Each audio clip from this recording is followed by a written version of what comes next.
ஒரு சின்ன பையன் என்னை தேடிட்டு ஓடி வந்தான்.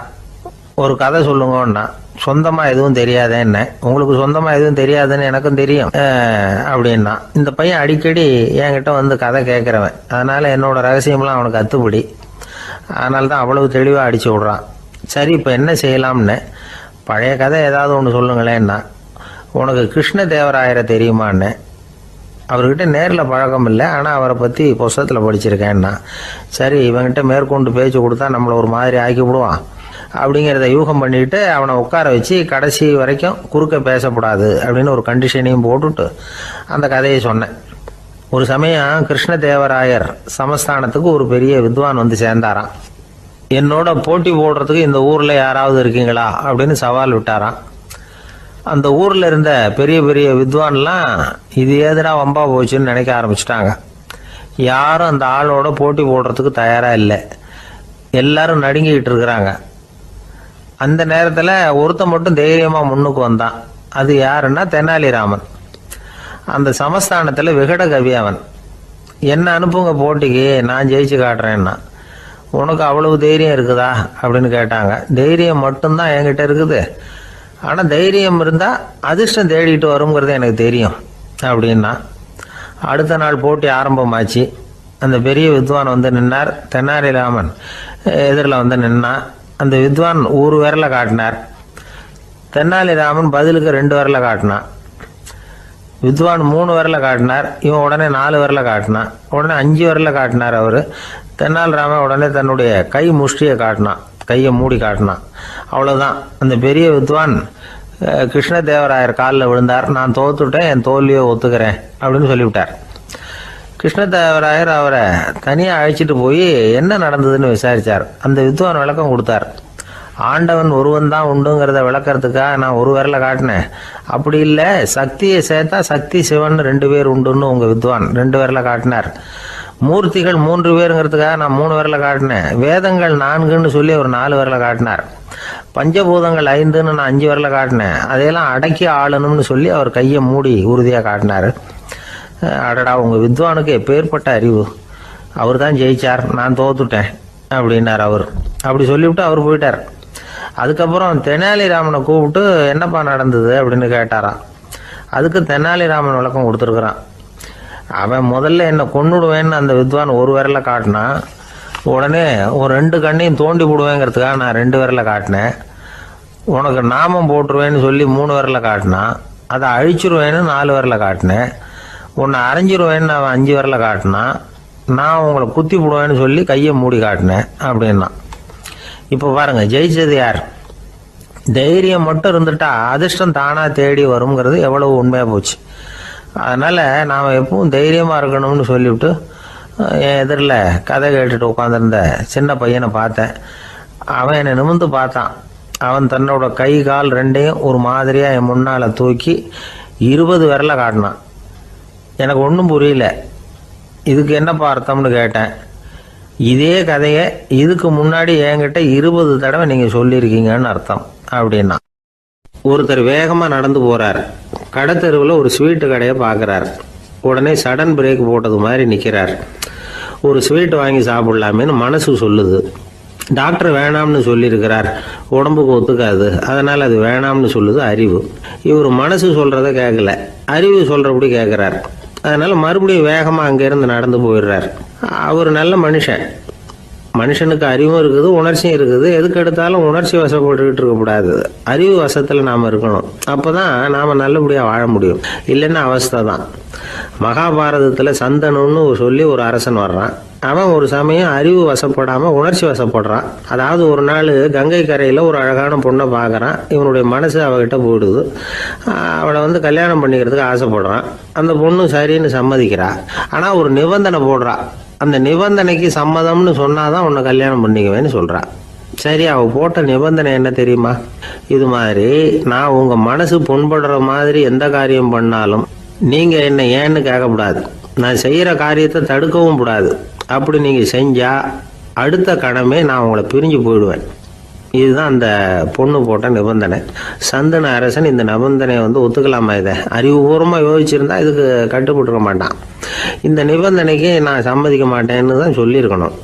ஆனால் அவன் அந்த நேரத்தில் உணர்ச்சி வசத்தில் இருந்தான். அதனால் நீ என்ன சொன்னாலும் சரின்னு ஒத்துக்கிட்டான். அப்புறம் கல்யாணம் பண்ணிக்கிட்டான். இதனால என்ன ஆச்சு? 7 பச்சை இளம் குழந்தைகளை பிறந்த உடனே அவள் கங்கையில் தூக்கி எறிஞ்சி கொல்லக்கூடிய கோர காட்சியை இவன் ஒன்று பின்னாடி ஒன்றா பார்க்க வேண்டியதாக போச்சு. கடைசியில் 8வது குழந்தை பிறந்ததுன்னா அவனுடைய அறிவு மேலோங்குது. அந்த கொடிய செயலை தடுத்து நிறுத்துறான். அந்த 8வது குழந்தை தான் பின்னாடி பீஷ்மர் ஆகிறார். ஒரு பக்தி பிரசங்கத்தில் ஒரு பேச்சாளர் இந்த விஷயத்தை சொல்லிவிட்டு இன்னொரு விஷயமும் சொன்னார். அது என்னன்னா, சந்துனு மன்னன் அறிவுக்கும் உணர்ச்சிக்கும் நடுவில் அகப்பட்டு தவிச்சதுனால அவன் வம்சத்தில் வந்த கௌரவர்கள் உணர்ச்சி வசப்பட்டாங்க, பாண்டவர்கள் அறிவு வசப்பட்டாங்க அப்படின்னு சொன்னார். மனுஷனுக்கு உணர்ச்சியை விட அறிவு மேலோங்கி இருக்கணுங்கிறது சரிதான். ஆனால் அந்த அறிவை எப்படி உபயோகப்படுத்துகிறோங்கிறது முக்கியம். ஒருத்தர் சொன்னார், சார் இன்னைக்கு கோயம்புத்தூரில் ஒரு கல்யாணம், அதுக்கு நான் போக முடியலேன்னு நினைக்கும் பொழுது மனசுக்கு ரொம்ப வருத்தமாக இருக்குது சார் அப்படின்னார். ரொம்ப உணர்ச்சி வசப்பட்டார். அதுக்காக கவலைப்படாதீங்க சார், ஒரு வாழ்த்து தந்தி கொடுத்துருங்களேன் அப்படின்னார் இன்னொருத்தர். அது எப்படி சார் முடியும்னார் அவர்.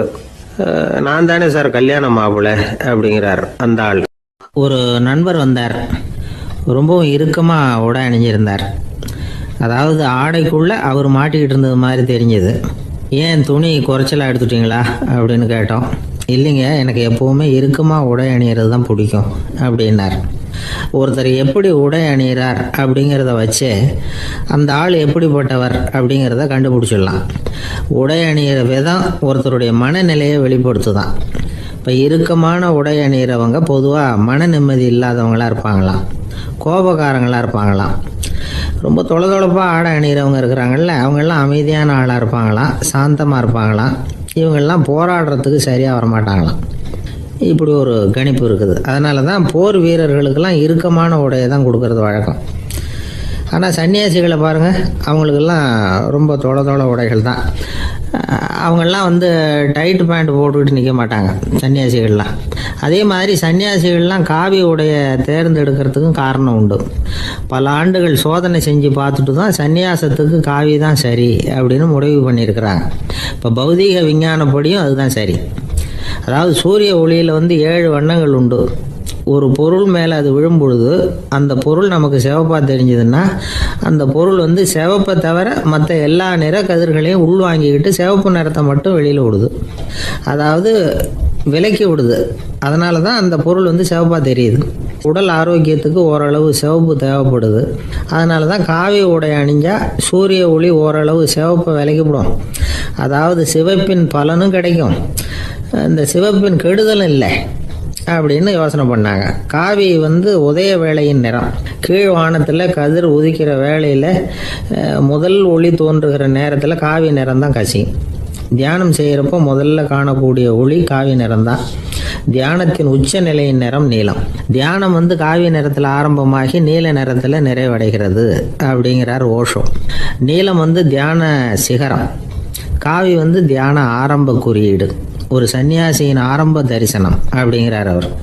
ஒருத்தர் நாள் பூரா காவி உடைய அணிஞ்சிருந்தா அந்த நிறம் அவருக்கு தியானத்தை பற்றிய நினைவை ஊட்டிக்கிட்டே இருக்கும். இப்படியே ஆடைக்கும் தியானத்துக்கும் இடையில ஒரு தொடர் ஏற்படுது. ஒரு துறவியின் உள்ளார்ந்த பண்பாக அது மாறுது. கடை வீதியில் ஒரு பொருள் வாங்க போகிறோம், அது மறந்துடக்கூடாதுங்கிறதுக்காக ஞாபகம் முடிச்சு போட்டுக்கிறோம். அந்த முடிச்சுக்கும் பொருளுக்கும் தொடர்பு இல்லை. ஆனால் கடை வீதிக்கு போன உடனே அந்த முடிச்சு அந்த பொருளை ஞாபகப்படுத்துது. அதாவது அந்த முடிச்சு ஒரு தொடர்பு அம்சமாக அமையுது. அது மாதிரி தான் காவி உடையும். ஒரு துறவி நடக்கும் பொழுது, சாப்பிடும் பொழுது, குளிக்கும் பொழுது அவருடைய காவி உடை அவருக்கு ஞாபகப்படுத்திக்கிட்டே இருக்கும். அது ஒரு நிலைப்படுத்தப்பட்ட நினைவாக ஞாபக முடிச்சாக மாறிடுது. காவி ஆடை இல்லைன்னா ஒருத்தரால் துறவியாக முடியாதுன்னு அர்த்தம் இல்லை. அதே நேரத்தில் காவி ஆடையால் ஒன்றும் பிரயோஜனம் இல்லை, அதில் ஒன்றும் அர்த்தம் இல்லை அப்படின்னு சொல்லிட முடியாது. இதுதான் உண்மை. இவ்வளவு தூரம் காவி ஆடையை பற்றி சொல்கிறதுனால எல்லாரும் சன்னியாசியாக போயிடுங்கோ அப்படின்னு நாம் சொல்கிறதாக யாரும் நினச்சிடக்கூடாது. மனசுக்கும் நிறத்துக்கும் உள்ள சம்பந்தத்தை தெரிஞ்சுக்கிறதுக்காக தான் இவ்வளவும். நமக்கு தெரிஞ்ச நண்பர் ஒருத்தர் இருக்கிறார், ஆஃபீஸில் வேலை பார்க்குறவர்.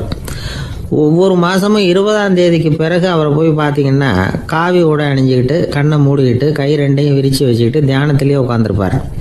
ஏன் இப்படி பண்ணுறீங்கன்னு கேட்டேன்.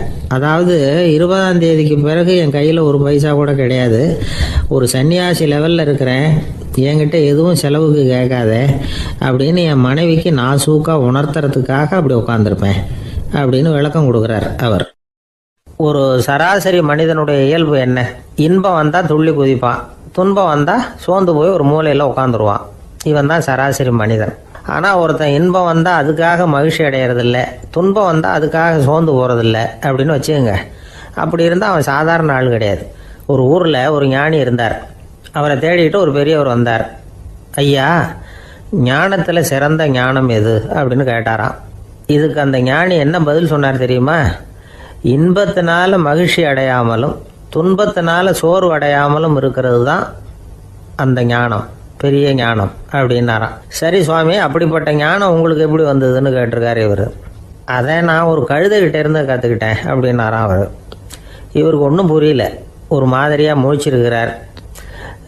இதை அவர் புரிஞ்சுக்கிட்டார். நீங்கள் நாளைக்கு காலையில் நம்முடைய ஆசிரமத்துக்கு வாங்க, புரிய வைக்கிறேன்னாராம். சரின்னு அவர் போயிட்டார். மறுநாள் காலையில் ஆசிரமத்துக்கு வந்து சேர்ந்தார். ஞானி அவரை கூப்பிட்டு உட்கார வச்சார். வாங்க, வந்து இப்படி உட்காருங்க, கொஞ்ச நேரத்தில் இந்த வழியாக ஒரு கழுதை போகும், அதை கவனித்து பாருங்கன்னாராம். இவருக்கு இன்னமும் ஒன்றும் புரியாமல் போச்சு, ஒரே குழப்பம். இருந்தாலும் அந்த ஞானி சொன்னது மாதிரியே உட்காந்துருக்கிறார். கொஞ்ச நேரத்தில் அந்த வழியாக ஒரு கழுதை போச்சு. அது முதுக நிறைய அழுக்கு மூட்டைகள், அதை சுமந்துக்கிட்டு போகுது.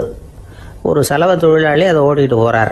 கொஞ்சம் தூரத்தில் ஒரு ஆறு இருக்குது. அங்கே போய் துணியெல்லாம் சுத்தப்படுத்திக்கிட்டு சாயந்தரமாக திரும்பி இந்த வழியாக வருவாங்க. ஞானி சொன்னது மாதிரியே இந்த பெரியவர் அழுக்கு மூட்டையை சுமந்துக்கிட்டு போகிற அந்த கழுதையை கவனித்தார். கழுதை போயிட்டுது. அதுக்கப்புறம் ஞானியை திரும்பி பார்த்தார். இப்போ அந்த ஞானி சொன்னார், சாயந்தரம் வரைக்கும் நீங்கள் இங்கேயே இருக்கணும்னார். அதே மாதிரி இவர் இருந்தார். சாயந்தரமாக அந்த ஞானி சொன்னார், ஐயா, இப்போ கொஞ்ச நேரத்தில் அந்த கழுதை இந்த வழியாக திரும்பி வரும், அதையும் கவனித்து பாருங்கன்னார். இவரும் கவனித்து பார்க்குறார். கழுதை வந்தது. அது முதுகில் சலவை செய்யப்பட்ட துணி மூட்டை, அது பாட்டுக்கு சுமந்துக்கிட்டு போய்கிட்டு இருக்குது. பெரியவருக்கு ஒன்றும் புரியல, பொறுமை இழந்துவிட்டார். சரி சுவாமி, இந்த கழுதைக்கும் உங்கள் ஞானத்துக்கும் என்ன சம்பந்தம் அப்படின்னார். இப்போ அந்த ஞானி விளக்கினார்.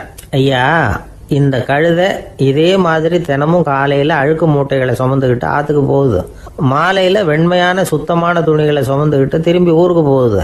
காலையில் இது போகும் பொழுது முதுகில் அழுக்கு மூட்டைகளை சுமந்துக்கிட்டு போகிறோமேங்கிற வருத்தமும் அதுக்கு கிடையாது. சாயந்தரம் திரும்பி வரும்பொழுது சுத்தமான துணிகளை சுமந்துக்கிட்டு வர்றோமேங்கிற மகிழ்ச்சியும் அதுக்கு இல்லை. இதை பார்த்து தான் நான் அது மாதிரி ஞானத்தை கற்றுக்கிட்டேன் அப்படின்னாராம். அதனால் யார் கற்றுக் கொடுக்குறாங்க அப்படிங்கிறத விட எதை கற்றுக்கிறோம் அப்படிங்கிறது தான் முக்கியம். ஒரு சினிமா பார்க்குறோம், ஒரு அருவி கொட்டுறது மாதிரி காட்சி வருது, தண்ணீர் வழியுது. படம் முடிஞ்சதும் பார்த்தீங்கன்னா அந்த திரை என்ன நனைஞ்சு போயா இருக்கும். ஒரு தீப்பிடிச்சு எரியிற காட்சியை சினிமாவில் பார்க்குறீங்க, காட்சி முடிஞ்சதும் அந்த வெண் திரையே கருகி போயா இருக்கும்.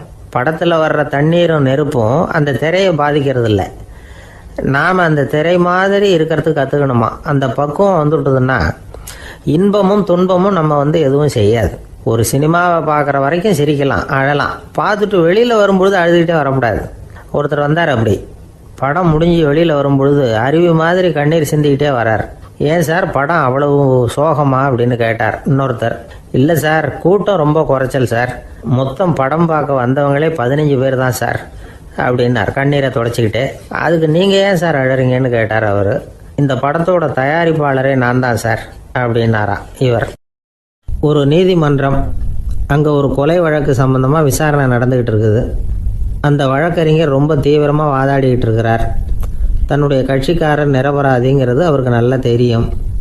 அதனால தான் அவர் சார்பாக வாதாடுறதுக்கே ஒத்துக்கிட்டார். அப்படி அவர் மும்முரமாக வாதாடிக்கிட்டு இருக்கிற சமயத்தில் அவசரமாக தந்தி ஒன்று வந்து சேர்ந்தது.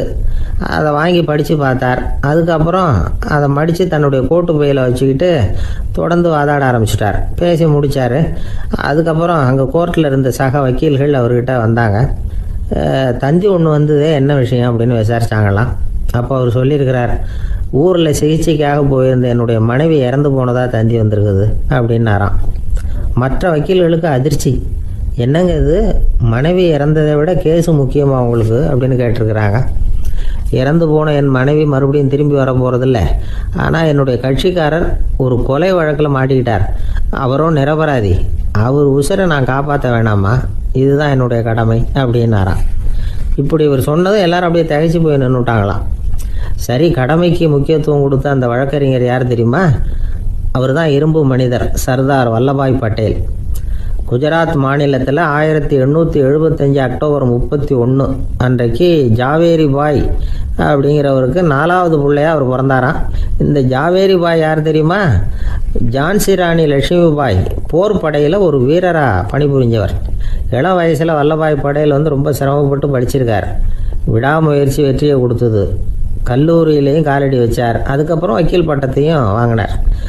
பிரிட்டிஷ் ஆட்சி நடந்துக்கிட்டு இருந்த சமயம் குஜராத்தை சேர்ந்த பர்டோலி தாலுக்காவில் விவசாயிகள் மேலே அரசாங்கம் திடீர்னு நில வரியை வசதி விட்டு தான்.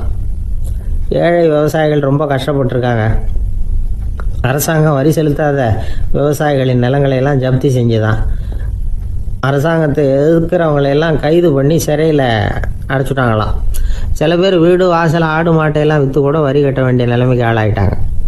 வழக்கறிஞர் வல்லபாய் படேல் நில வரியை உடனே ரத்து பண்ணணும் அப்படின்னு பம்பாய் கவர்னருக்கு ஒரு கடிதம் எழுதினார். எந்த பலனும் இல்லை. உடனே எல்லா விவசாயிகளையும் அணி திரட்டினார். அதுக்கு தானே தலைமை தாங்கினார். சத்தியாகிரகம் நடத்தினார். அந்த பகுதியில் எந்த வேலையும் நடக்கலை. வேறு வழி இல்லை. ஆட்சியாளர்கள் உடனே வரியை ரத்து பண்ணாங்க. சிறையில் இருந்தவங்களெல்லாம் வெளில விட்டாங்க.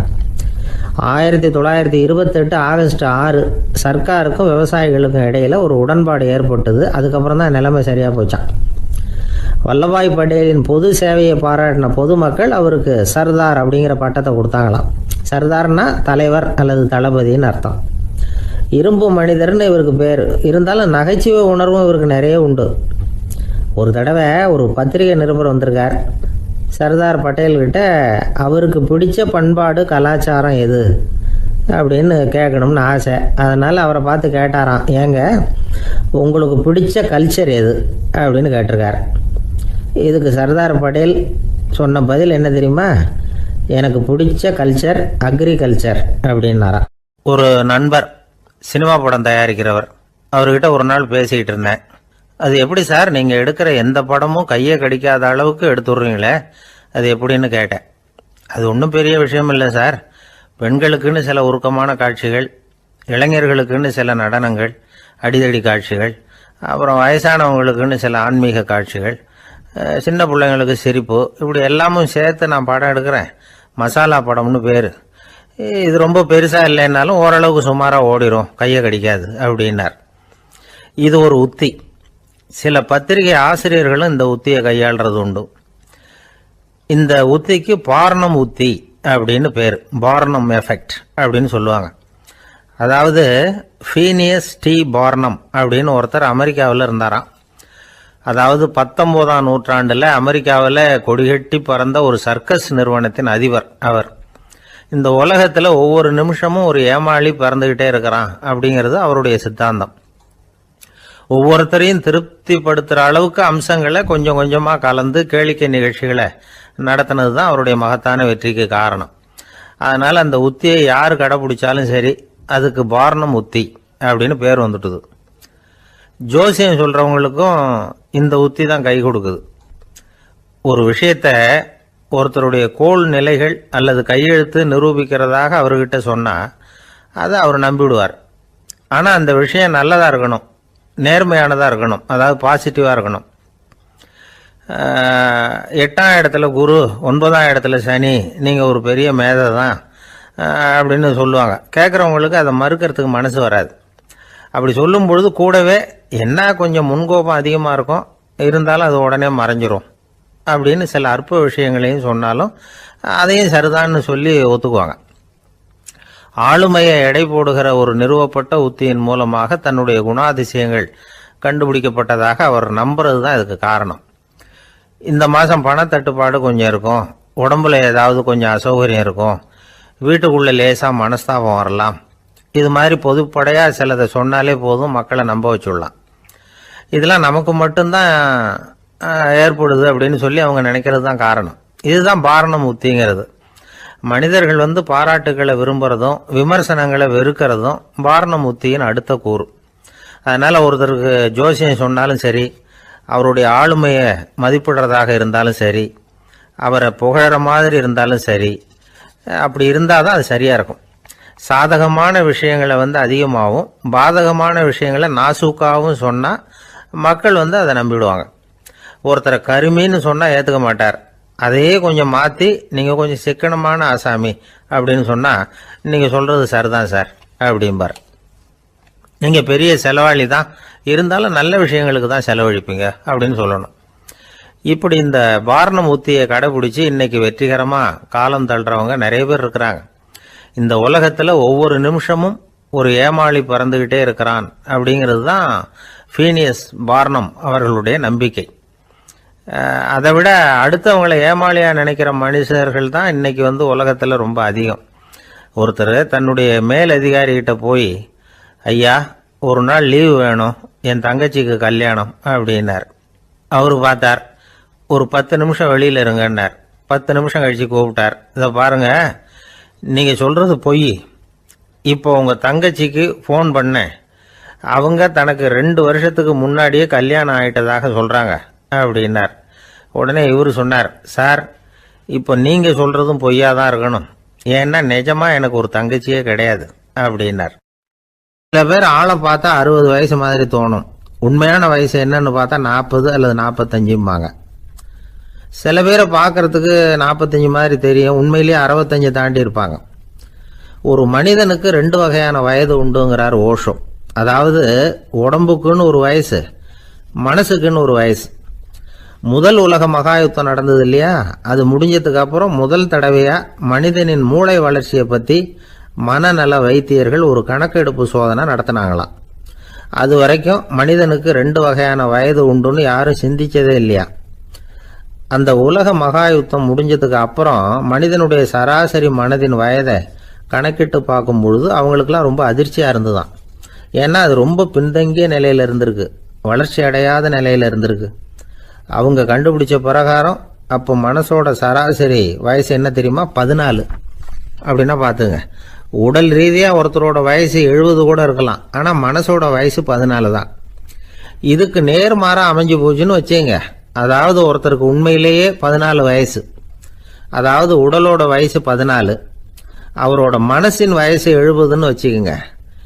இப்படி அமைஞ்சுட்டுதுன்னா அவர் சீக்கிரம் ஞானத்தன்மை அடைஞ்சிருவார் அப்படின்னு அர்த்தம். இப்போ நமக்கெல்லாம் உடம்போட வயசு மனசோட வயசு ரெண்டும் ஒன்றா இருந்துட்டா அதுவே போதும், அதுவே பெரிய விஷயம். இப்போ எமர்சன் கிட்ட போய் ஒருத்தர் கேட்டாரா, உங்கள் வயசு என்ன அப்படின்னு.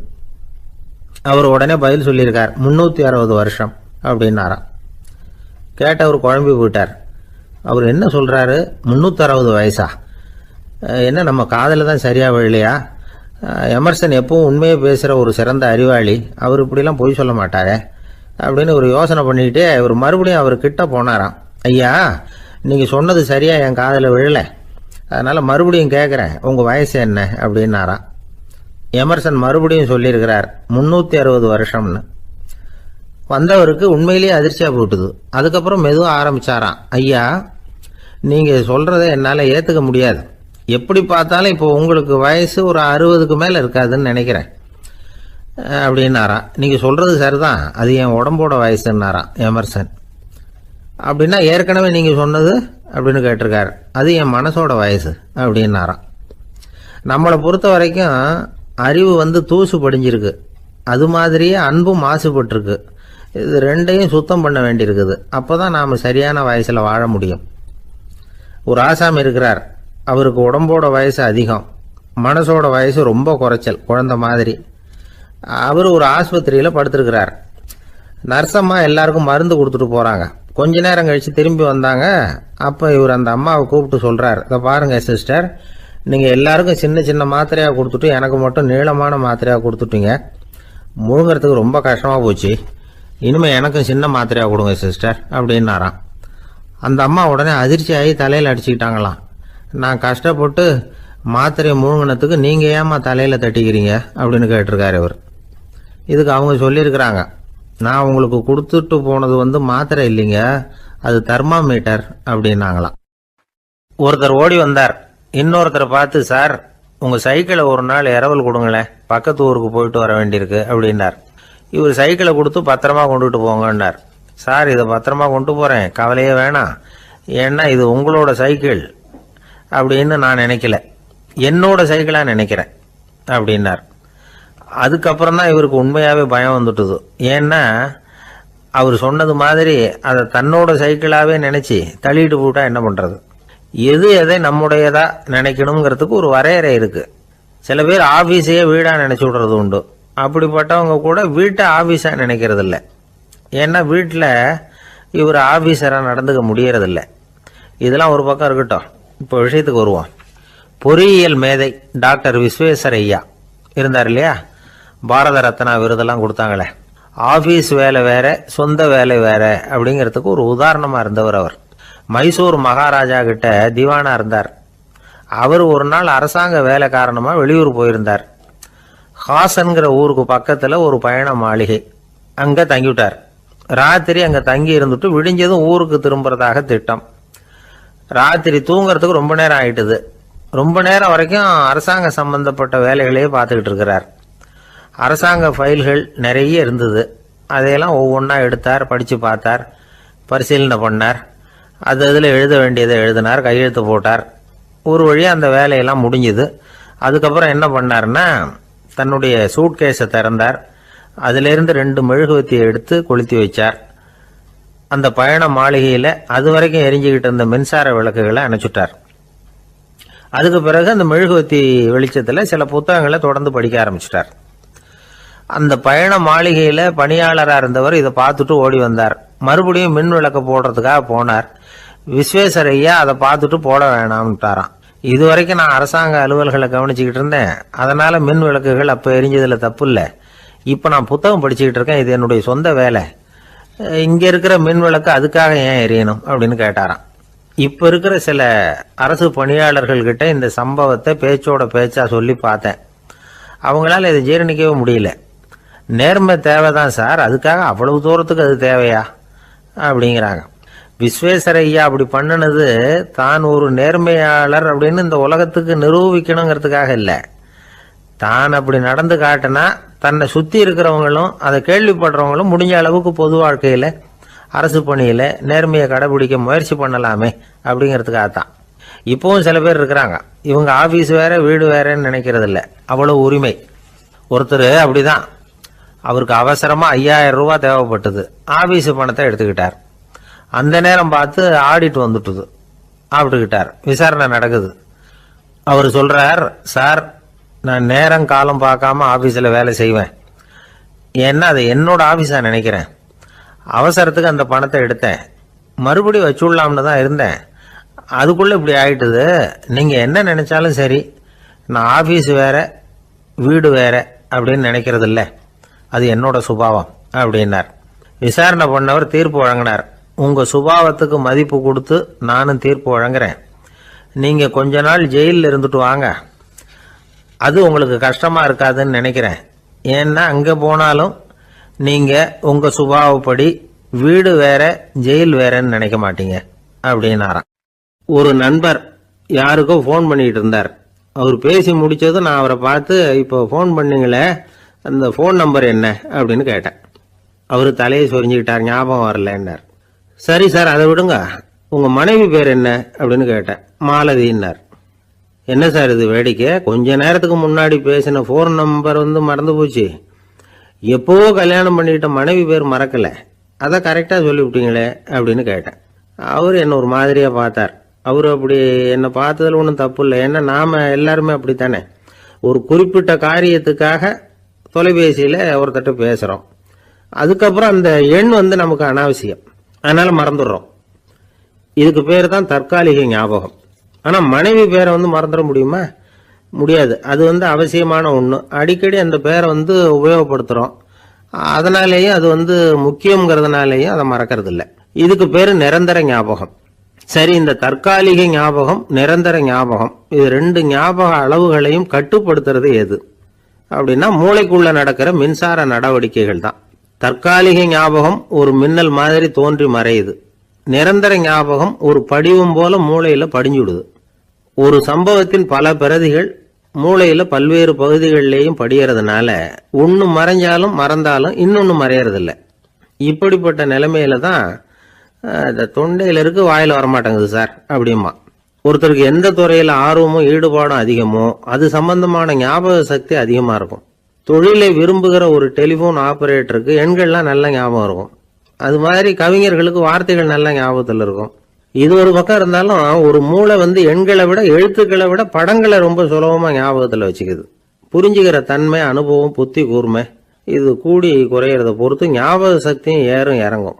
இப்போ உதாரணத்துக்கு ஒரு பையனுக்கு படித்தது எதுவும் ஞாபகத்தில் இல்லைன்னா அவன் அதை சரியா புரிஞ்சுக்கலன்னு அர்த்தம். இந்த மறதிங்கிறது எந்த சமயத்தில் ஒரு பிரச்சனை ஆகுது தெரியுமா? உங்களுக்கு வேண்டியப்பட்ட ஒருத்தரை ஞாயிற்றுக்கிழமை சாயந்தரம் சரியா 5 மணிக்கு கடற்கரைக்கு வர சொல்லிவிட்டு அந்த நேரத்தை மறந்துட்டா அது பரவாயில்ல, வர சொன்னதையே மறந்துட்டாதான் நிலைமை மோசம்னு அர்த்தம். இப்படி இருந்தா இது சிகிச்சை எடுத்துக்க வேண்டிய நிலைமைங்கிறத புரிஞ்சுக்கணும். ஆமா, இதுக்கும் மருந்து இருக்கு. ஆனா மூளை குறிப்பிட்ட அளவுக்கு கீழே இயங்குறப்போ இன்னொன்னு சொல்லுவாங்க, இந்த நியூரோ டிரான்ஸ்மிட்டர் அப்படின்னு சொல்லுவாங்க. அப்படிங்கிற மூளை ரசாயனம் ரொம்பவும் குறைஞ்சி போறப்போ மட்டும்தான் உபயோகப்படும். டாக்டர் என்ன சொல்றாங்க தெரியுமா? மூளையை பொறுத்த வரைக்கும் அதுல ஞாபக சக்தி அதிகமா உள்ள மூளை, மறதி உள்ள மூளை அப்படின்னு ஒன்றும் கிடையாது அப்படிங்கிறாங்க. நினைவு வச்சுக்கிறதுக்கு பயிற்சி அளிக்கப்பட்ட மூளை, பயிற்சியற்ற மூளை அப்படின்னு வேணும்னா சொல்லலாம் அப்படின்னு சொல்றாங்க. அதனால நம்ம ஞாபக சக்திங்கிறது நம்ம கிட்ட இருக்கிற பயிற்சி, முயற்சி இதை பொறுத்து தான் அமையும். ஒருத்தர் ஒரு பென்சிலை எங்கேயோ வச்சுக்கிட்டு தேடிக்கிட்டு இருந்தார். அப்புறம் என்னமோ தீவிரமா யோசனை பண்ணி அதை ஞாபகப்படுத்தி பார்த்துக்கிட்டு இருந்தாராம். எதிரில் உட்கார்ந்து இருந்தவர் சொன்னார், பென்சிலை தானே தேடிட்டு இருக்கீங்க, அது உங்க வலது காதில் இருக்குது சார் அப்படின்னாராம் அவரு. இதுக்கு அவரு சொல்லியிருக்காரு, பென்சிலை வலது காதில் தான் வச்சிருக்கேங்கிறது எனக்கு நல்லா ஞாபகம் இருக்கு, ஆனா எது வலது காதுங்கிறது தான் மறந்து போச்சு அப்படின்னாராம். அவர் அதை தான் யோசிச்சுட்டு இருந்திருக்கிறார். ஒருத்தர் ரொம்ப கவலையோட உட்காந்துருந்தார். எதை பத்தி சார் கவலைப்படுறீங்கன்னு கேட்டோம். எதிர்காலத்தை பத்தி கவலைப்படுறேன்னார். ஏன்னு கேட்டோம். என்ன பண்றதுன்னே தெரியல சார், எதிர்காலம் ஒரே இருட்டா இருக்கு, பாதையே புரியலன்னார். இன்னைக்கு நம்ம இளைஞர்கள் பல பேருக்கு எதிர்காலம் இருட்டாதான் தெரியுது. அவங்கெல்லாம் இந்த கதையை கொஞ்சம் கேட்கணும். ஒரு மலை அடிவாரத்தில் ஒரு சின்ன கிராமம். அந்த மலை ரொம்ப உயரமானது. அடர்த்தியாக செடி கொடிகள் மரங்கள் அதில் மண்டி கிடக்குது. பகல் வேளையில் இருட்டாக தான் இருக்கும், அவ்வளவு அடர்த்தி. அந்த மலை உச்சியில் ஒரு கோவில். முத நாள் ராத்திரியே புறப்பட்டாதான் காலையில் அந்த கோவிலுக்கு போய் சேர முடியும். கிராமத்து இளைஞன் ஒருத்தன் அந்த மலை உச்சிக்கு போக வேண்டியிருந்தது. கையில் ஒரு விளக்கை எடுத்துக்கிட்டு முத நாள் ராத்திரியே புறப்பட்டான். புறப்பட்டு போனவன் கிராமத்து எல்லையிலேயே நின்றுட்டான். ஏன் தெரியுமா? அவன் கையில் இருந்த விளக்கோட வெளிச்சம் 10 அடி தூரத்துக்கு தான் தெரியுது. அது வரைக்கும் தான் பாதை தெளிவாக இருக்குது. அதுக்கு அப்பால எல்லாம் ஒரே இருட்டாக இருக்குது, பாதை புரியல. இவன் யோசனை பண்ணி பார்த்தான். மனசுக்குள்ள ஒரு சந்தேகம். 10 அடி தூரம் தானே வெளிச்சம் தெரியுது, அப்படின்னா நாம் 10 அடி தூரம் தானே போக முடியும். அதுக்கு அந்தாண்ட ஒரே இருட்டாக இருக்குதே, அதில் எப்படி நாம் நடந்து போகிறது? நாம் ரொம்ப தூரம் நடந்து போய் ஆகணுமே. அப்படிப்பட்ட நினப்பெல்லாம் அவனுக்கு வந்துட்டுது. இதுதான் அவன் மனசில் ஏற்பட்ட தயக்கம். இப்படி யோசிச்சுக்கிட்டே அந்த இளம் ஆசாமி புறப்பட்ட இடத்துலயே நின்றுகிட்டு இருக்கிறான். அந்த சமயத்தில் ஒரு வயசான பெரியவர் அந்த பக்கமாக வந்தார். அவர் கையில் இதை விட சின்னதாக ஒரு விளக்கு வச்சிருந்தார். அது எப்படின்னா அது ஒரு 5 அடி தூரத்துக்கு தான் வெளிச்சம் காட்டுது. அவ்வளவு சின்ன விளக்கு. அவரும் மலை உச்சிக்கு போகிறதுக்காக தான் வந்துகிட்டு இருக்கிறார். அவரை பார்த்து இவன் கேட்டான், என்ன பெரியவரே, இவ்வளவு சின்ன விளக்க வச்சுக்கிட்டு அவ்வளவு தூரத்துக்கு எப்படி மலையேற போறீங்க அப்படின்னு கேட்டான். நீ ஏன் இப்படி தயங்கிட்டே நிற்கிறேன்னு கேட்டார் பெரியவர். என்கிட்ட இருக்கிற விளக்கு 10 அடி தூரத்துக்கு தான் பாதையை காட்டுதுன்னா. இப்போ பெரியவர் சொன்னார், தம்பி, உன் கையில் இருக்கிற விளக்கு கொடுக்குற வெளிச்சத்தை வச்சு நீ முதல்ல 10 அடி தூரம் முன்னாடி போ. 10வது அடியில் போய் நின்றுக்கிட்டு பாரு, மறுபடியும் ஒரு 10 அடி தூரத்துக்கு பாதை தெரியும். இப்படி உன் கையில் இருக்கிற விளக்கு தொடர்ந்து வெளிச்சம் காட்டிக்கிட்டே இருக்கும். நீ முன்னேற முன்னேற அந்த வெளிச்சமும் முன்னேறும். அதனால எத்தனை கிலோமீட்டர் தூரம் வேணும்னாலும் நீ இந்த 10 அடி தூரம் வெளிச்சத்தை வச்சுக்கிட்டே நீ போயிடலாம், புறப்படு அப்படின்னார். இப்போதான் அந்த பெரியவர் சொன்னது இளைஞனுக்கு பளிச்சுன்னு புரிஞ்சுதான். உடனே உற்சாகமாக புறப்பட்டான், உச்சிக்கு போய் சேர்ந்தான். இந்த கதையிலேருந்து நாம் புரிஞ்சுக்க வேண்டியது என்ன தெரியுமா? நீண்ட கால திட்டம் ஒன்று போடும் பொழுது நமக்கு முன்னாடி இருக்கிறத மறந்துட்டு மனசை போட்டு குழப்பிக்க கூடாது. உங்கள் கையில் என்ன இருக்கோ அதுலேயே உங்கள் எதிர்காலம் மறைஞ்சிருக்குது. கண் முன்னாடி தெரியறத வச்சு ஆரம்பிங்க, போக போக வழி தானா புலப்படும் அப்படிங்கிறார் ஒரு பெரியவர். பெரிய பயணங்களையெல்லாம் இப்படி தான் நடத்த வேண்டியிருக்கும். ஒவ்வொரு அடியாக எடுத்து வச்சா ஓடி போய் சேர்ந்து விடலாம். மலைச்சு போய் நின்றுட்டா நின்றுக்கிட்டே இருக்க வேண்டியது தான். நம்ம ஆள்லாம் ரொம்ப மோசமான இருக்கிறாங்க. ஒருத்தன் அப்படி தான் நீண்ட தூர பிரயாணம் ஒன்று புறப்பட்டான். ரயில் போய்கிட்டே இருந்தது. கொஞ்ச தூரம் போச்சு, பாதி வழியில் கையில் வச்சுருந்த டிக்கெட்டை காற்றுல விட்டுட்டான். ஐயோ, என் டிக்கெட்டு போயிட்டுதே அப்படின்னு கத்த ஆரம்பிச்சிட்டான். பக்கத்தில் இருந்த பெரியவர் அவனை பார்த்து பரிதாபப்பட்டு, கவலைப்படாத தம்பி, போனா போகுது, வேற டிக்கெட் வாங்கிக்கலாம் அப்படின்னு ஆறுதல் சொன்னார். அதுக்கு அவன் சொல்கிறான், சார், நான் அதுக்காக அழலை, அந்த டிக்கெட்டு கிடைச்சாதானே நான் எந்த ஊருக்கு போகணுங்கிறது எனக்கு தெரியும் அப்படிங்கிறான். ஒரு அம்மா, அவங்களுக்கு 35 வயசு இருக்கும், குடும்பத்தில் எந்த கஷ்டமும் இல்லை, இருந்தாலும் காரணம் இல்லாமல் பிள்ளைங்க பேரில் கோவப்படுறது, எரிஞ்சு விடுறது அவங்க வழக்கம். பிள்ளைங்க அழும், உடனே அவங்க மனசும் சங்கடப்படும். இன்னொரு அம்மா, நல்ல வேலையில் இருக்கிறவங்க, வாரத்துக்கு ஒரு தடவையாவது தலைவலி வந்துடும். இவங்களுக்கெல்லாம் உடம்புல எந்த கோளாறும் இல்லை, மனசு மட்டும் சரியாக இருக்காது, தூக்க மாத்திரை கையில் வச்சுருப்பாங்க. 30-35 வயசுடைய பெண்களுக்கு சர்வசாதாரணமாக காணப்படுகிற மனக்கோளாறு இது. இதுக்கு பேர் மனவாட்டம், டிப்ரெஷன், மனமடிவு அப்படின்னு சொல்லலாம். இந்த நோய்க்கு அறிகுறி என்ன தெரியுமா? மனசில் வருத்தமான உணர்வு இருக்கும், அடிக்கடி அழலாம் போல தோணும். முன்னால எல்லாம் எந்தெந்த செயலில் ஆர்வம் இருந்ததோ அதெல்லாம் குறைஞ்சிரும், அல்லது சுத்தமாகவே ஆர்வம் இல்லாமல் போயிடும். சில பெண்கள் இளம் வயசில் பக்கத்தில் இருக்கிறவங்க கிட்ட கலகலப்பாக பேசுவாங்க, வீட்டை அலங்கரிக்கிறதுல ஆர்வம் இருக்கும். இப்போ அதுலையெல்லாம் ஆர்வம் இல்லாமல் போயிடும். எந்த வேலை செஞ்சாலும் சீக்கிரம் களைப்பு அடைஞ்சுடுறது மாதிரி ஆகிடும். நமக்கு யாருமே உதவியாக இல்லை, நம்ம எல்லாரும் கை விட்டுட்டாங்க போல இருக்குதே அப்படிங்கிற உணர்வுலாம் உண்டாகும். தன்னைத்தானே குறை சொல்லிக்குவாங்க, நாம் தப்பு பண்ணிவிட்டோம் போல இருக்குதே அப்படின்னு தோணும். குற்றம் பண்ணிட்டதா நினச்சி கஷ்டப்படுவாங்க. பசி இருக்காது, தூக்கத்தில் தொந்தரவு இருக்கும், அடிக்கடி செத்து போடலாங்கிற உணர்வு வரும், தற்கொலை பண்ணிக்கலாங்கிற எண்ணம் உண்டாகும். சில பேர் தற்கொலை முயற்சியில் கூட ஈடுபடுவாங்க. சில பேருக்கு பலவிதமான உடல் வலிகள் இருக்கும், பலவீனம் இருக்கும், சீக்கிரமாக களைப்படைஞ்சு போடுவாங்க. இதெல்லாம் மனவாட்ட நோய்க்கான தன்மைகள். இந்த மனவாட்டம், அதாவது டிப்ரெஷனை 2 வகையாக பிரிக்கலாமா. ஒன்று தானாக உண்டாக்கிக்கிறது, இன்னொன்று எதிர் விளைவை உண்டு பண்ணுகிற அல்லது நரம்பு சம்பந்தப்பட்ட டிப்ரெஷன். தானாக உண்டாக்கிக்கிற மனவாட்ட நோய் இருக்கு பாருங்க, அதுக்கு ஏதாவது சூழ்நிலை காரணமாக இருக்கலாம், அல்லது இல்லாமலும் போகலாம். மூளையில் டொப்பாமைன் அல்லது செரட்டோனின் இதோட அளவு குறையும் பொழுது இந்த டிப்ரெஷன் உண்டாகுது. இதுக்கு ஓரளவு பிறவி காரணங்கள் கூட இருக்கலாம், குடும்பத்தில் வேற சிலருக்கும் வரலாம். பாதிக்கப்பட்ட பெண்ணை பார்க்கறதுக்கு பலவீனமாக தெரியும், கடுமையான குற்ற உணர்வு இருக்கும், தனியாக இருக்கிறதுக்கு ஆசைப்படுவாங்க, நடு ராத்திரியில் எழுந்திரிச்சு உட்காந்து கஷ்டப்பட்டுக்கிட்டு இருப்பாங்க, கொடூரமான முறையில் தற்கொலை பண்ணிக்க முயற்சி பண்ணுவாங்க, தீ வச்சுக்கிறது, அமிலத்தை குடிக்கிறது, தூக்கில் தூங்குறது. இப்படி தானாக வரவழைச்சிக்கிற மனவாட்ட நோய் மறையக்கூடிய நோய். ஒரு தடவை வந்தால் 3லேருந்து 6 மாதம் வரைக்கும் நீடிக்கும். இடைப்பட்ட காலங்களில் நோயாளி இயல்பாக இருப்பார். எதிர் விளைவை உண்டு பண்ணுகிற அல்லது நரம்பு சம்பந்தப்பட்ட மனவாட்ட நோய் எப்படின்னா, கணவன் மனைவி, மாமியார் மருமகள், இப்படிப்பட்ட உறவு முறை பிரச்சனைகள், தோல்விகள், எரிச்சல்கள், ஆபீஸ் பிரச்சனை, இப்படிப்பட்ட சூழ்நிலையால் உண்டாகிறது. எல்லாத்துக்கும் மருந்து இருக்குது, மார்க்கம் இருக்குது, கவலைப்பட வேண்டியதில்லை, தைரியமாக இருக்கணும். உளவியல் மருத்துவம் இதுக்கு ரொம்ப உபயோகமாக இருக்கும். சில பெண்களை பாருங்கள், அவங்க எதுக்கும் அலட்டிக்கிறது இல்லை. ஒரு அம்மா அப்படி தான் தன்னுடைய கணவனை அழைச்சிக்கிட்டு ஒரு மனநோய் மருத்துவர்கிட்ட வந்தாங்க. டாக்டர், எங்கள் வீட்டுக்காரர் திடீர்னு ஒரு மாதிரி ஆயிட்டார், வித்தியாசமாக நடந்துகிறார். எப்படின்னா, இவர் தன்னையே ஒரு ஒட்டடை பூச்சியாக நினச்சிக்கிட்டு இருக்கிறார். அப்படி நினச்சிக்கிட்டு தன்னுடைய தலையாலேயே வீட்டில் உள்ள ஒட்டடையெல்லாம் தொடச்சிக்கிட்டு இருக்கிறார் அப்படின்னாங்க. எவ்வளவு நாளாக அப்படி இருக்குதுன்னு கேட்டார் டாக்டர். 1 வாரமாக அப்படி இருக்குது அப்படின்னாங்க அந்த அம்மா. அப்படின்னா முன்னாடியே ஏன் அழைச்சிட்டு வரல அப்படின்னு கேட்டார் டாக்டர். வீடு பூரா சுத்தமாகட்டுமேனு பார்த்துக்கிட்டு இருந்தேன் டாக்டர் அப்படின்னாங்களாம் அந்த அம்மா. ஒரு ஊரில் ஒரு ஞானி இருக்கிறார், ரொம்ப பெரிய ஞானி, ரொம்ப வயசாயிட்டுது. கடைசி காலத்தில் அவர்கிட்ட சில பேர் வந்தாங்க. உங்கள் குரு யார் அப்படின்னு கேட்டாங்க. அவர் நிமிர்ந்து பார்த்தார்.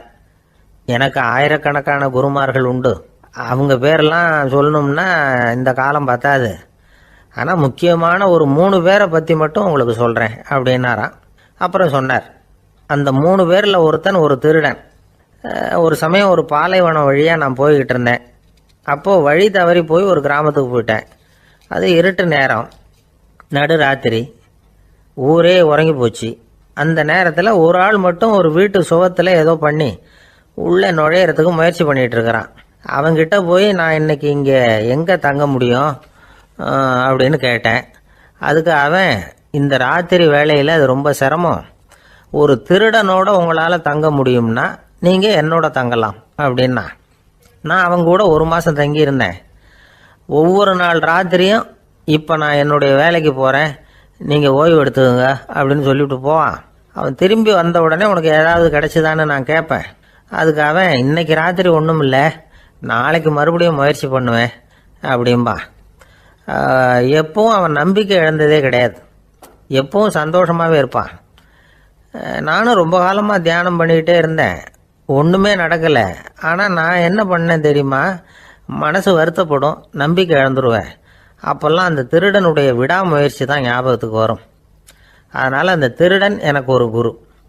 என்னுடைய 2வது குரு யாருன்னா அது ஒரு நாய். இது எப்படின்னா, ஒரு சமயம் எனக்கு ரொம்ப தாகமாக இருந்தது, ஒரு நதியை நோக்கி போய்கிட்டு இருந்தேன். அப்போ ஒரு நாயும் வந்தது, அதுக்கும் தாகம், ஓடி வந்து ஆற்றை பார்த்துது. அதோட நிழல் வந்து ஆற்றுல தெரிஞ்சுது. அதை பார்த்ததும் பயந்துட்டுது. அதாவது அது தன்னுடைய சொந்த உருவத்தையே கண்டு பயந்தது. அதை பார்த்து குறைக்குது, திரும்பி ஓடிச்சு. ஆனால் அதுக்கு தாகம் அதிகமாக இருந்ததுனால அது மறுபடியும் திரும்பி வந்தது. பார்த்தா மறுபடியும் தண்ணியில் நாயோட உருவம் தெரியுது. இப்படி சில தடவை பண்ணிச்சு. இருந்தாலும் கடைசியில் தண்ணியில் குதிச்சுட்டுது துணிஞ்சி. இப்படி குதித்த உடனே அதோட உருவமும் மறைஞ்சுட்டுது. இதை பார்த்தேன். நான் என்ன புரிஞ்சுக்கிட்டேன்னா, எவ்வளவுதான் பயம் இருந்தால் கூட ஒருத்தன் தைரியமாக காரியத்தில் இறங்கணும் அப்படிங்கிறத புரிஞ்சுக்கிட்டேன். இந்த போதனை அந்த நாய்கிட்ட இருந்து எனக்கு கிடைச்சிது.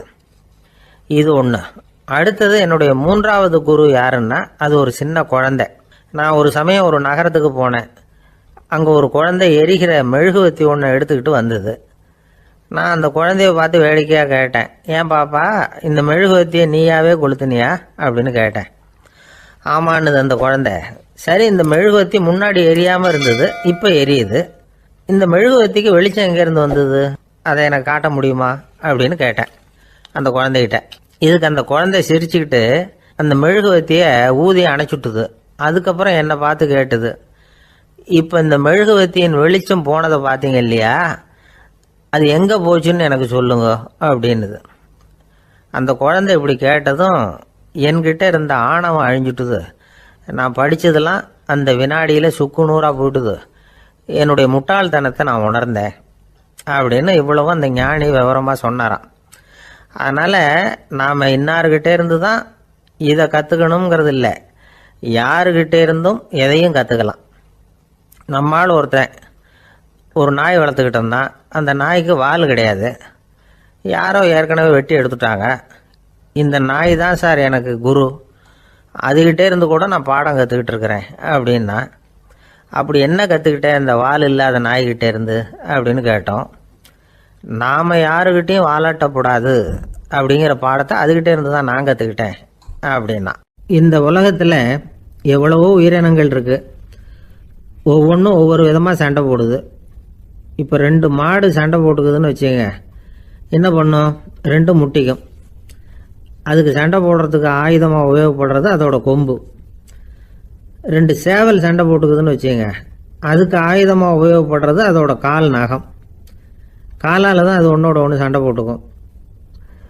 ஆனால் 2 மனுஷன் சண்டை போட்டுக்கிறான்னு வச்சுங்க, இவன் இன்னதை தான் ஆயுதமாக உபயோகப்படுத்துவான்னு குறிப்பிட்டு சொல்ல முடியாது.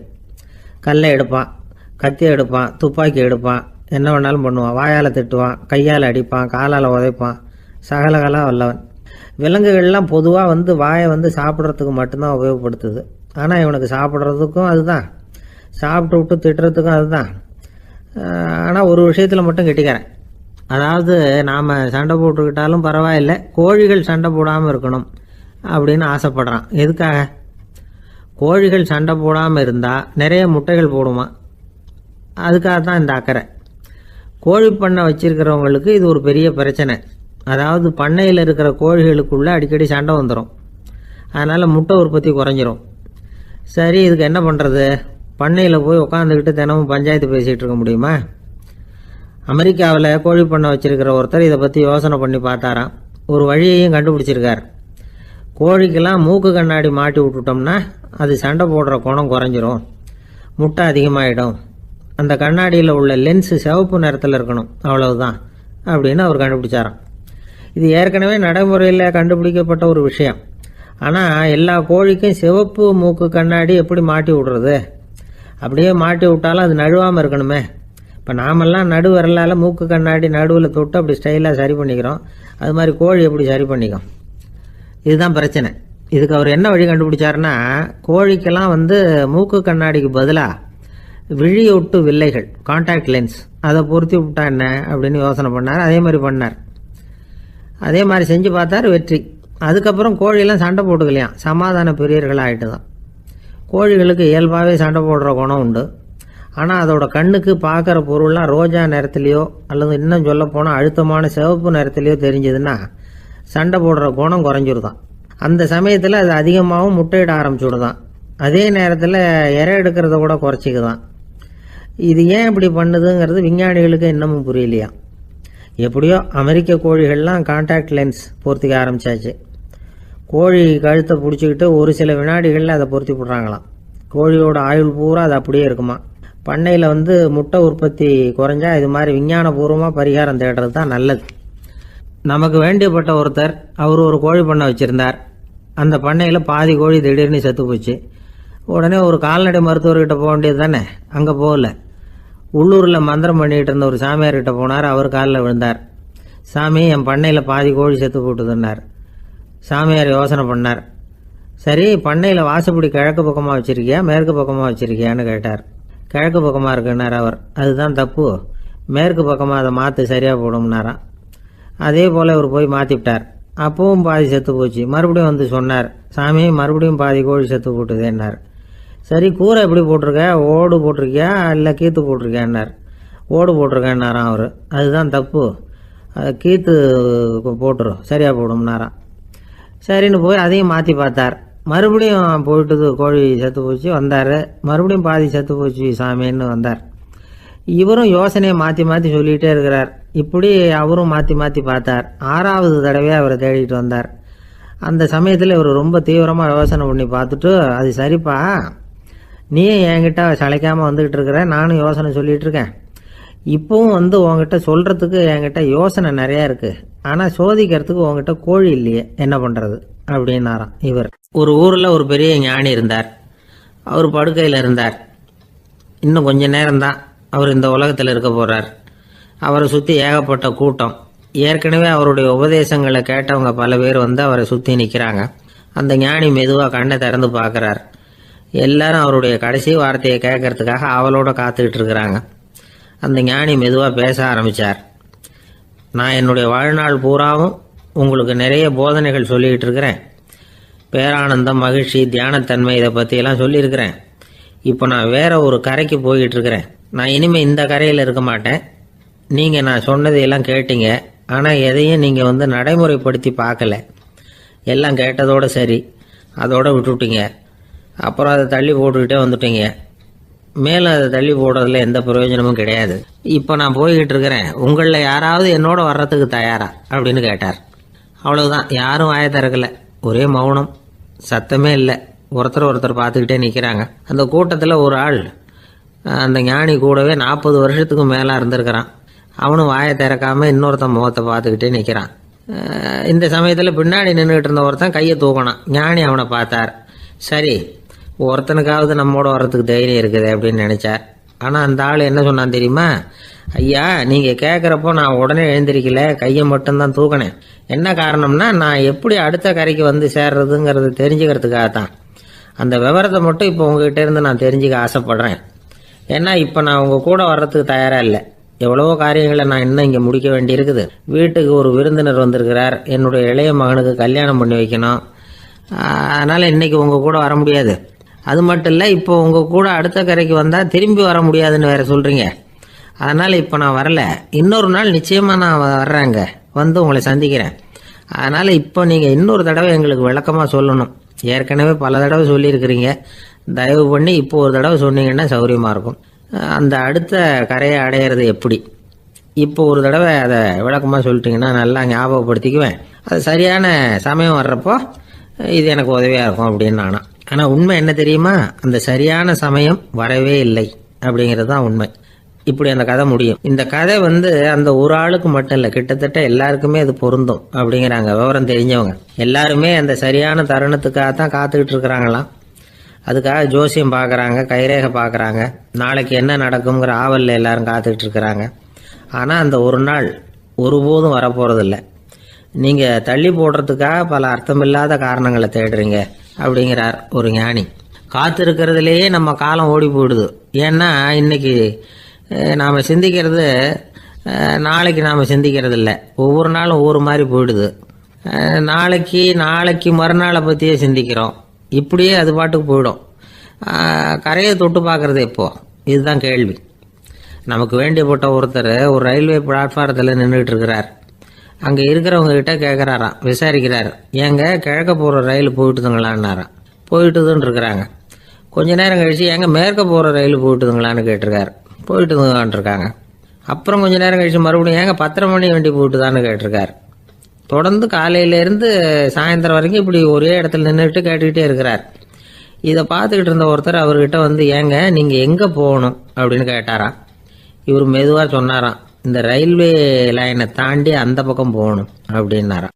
ஆஃபீஸில் வேலை பார்க்குற ஒருத்தர் வந்தார். பேசாமல் ஒரு 10 நாள் லீவு போட்டுடலாமா பார்க்குறேன் அப்படின்னார். ஏன்னு கேட்டோம். என்னுடைய மேலதிகாரி ஒரு முசுடு சார், அவர்கிட்ட வேலை பார்க்குறது ரொம்ப கஷ்டமாக இருக்குது அப்படின்னார். ஆஃபீஸில் வேலை பார்க்குறவங்கெல்லாம் ஒரு விஷயத்தை நல்லா ஞாபகத்தில் வச்சுக்கணும். மேலதிகாரிங்கிறவர் ஒரு பெரிய மகான் இல்லை, அவரும் ஒரு மானிட பிறவி தான். சராசரி மனுஷனுக்குள்ள பலம் பலவீனம் ரெண்டும் அவருக்கும் உண்டு. அதனால் அவரை கொஞ்சம் அனுசரித்து போகிறதுக்கு பழகிறது தான் நல்லது. மேலதிகாரிகளில் பல வகை உண்டு. அதில் முக்கியமாக 3 வகை. அதில் ஒரு வகை எப்படி தெரியுமா, உங்களை ஒரு வேலை செய்கிற மெஷினாக மட்டுமே நினைக்கக்கூடிய வகை. இவங்கெல்லாம் எப்படின்னா, எங்கேயாவது வெளியூர் போயிருந்தா கூட அங்கேருந்து ஃபோன் பண்ணுவாங்க, அந்த வேலை என்னாச்சு, இந்த வேலை என்னாச்சு அப்படின்னு. இவங்களுக்கெல்லாம் உங்கள் நலனை பற்றியோ உங்கள் குடும்பத்தை பற்றியோ அக்கறை இருக்காது. நீங்கள் சொல்கிற யோசனை எதுவும் இவங்ககிட்ட எடுபடாது. கொடுத்த வேலையை பாரு, நீ எனக்கு புத்தி சொல்ல வேணாம் அப்படிம்பாங்க. இவங்களை அனுசரித்து போகிறதுக்கு ஒரே வழி, இவங்க எதை சொன்னாலும் சரின்னு சொல்லிவிட்டு வேலையை கவனிக்க வேண்டியது தான். இவங்ககிட்ட வேற எந்த கேள்வியும் கேட்டுக்கிட்டு இருக்கக்கூடாது. ஆமாம் சாமி போடுறது கௌரவ குறைச்சல் இல்லை, அது ஒரு அலுவலக சௌகரியம், அவ்வளவுதான். இன்னொரு வகையான மேலதிகாரிகள் எப்படி தெரியுமா, இவங்கெல்லாம் ஆஃபீஸ் வேலையை பற்றி அதிகமாக கவலைப்பட்டுக்கிட்டு இருக்க மாட்டாங்க. தங்களுடைய சொந்த இமேஜ் பாதிக்கப்படக்கூடாதுங்கிறதுலையே கவனமாக இருப்பாங்க. இவங்கெல்லாம் அடிக்கடி உங்கள் நலனை விசாரிப்பாங்க. அதே மாதிரி நீங்களும் அவரை விசாரிக்கணும்னு எதிர்பார்ப்பாங்க.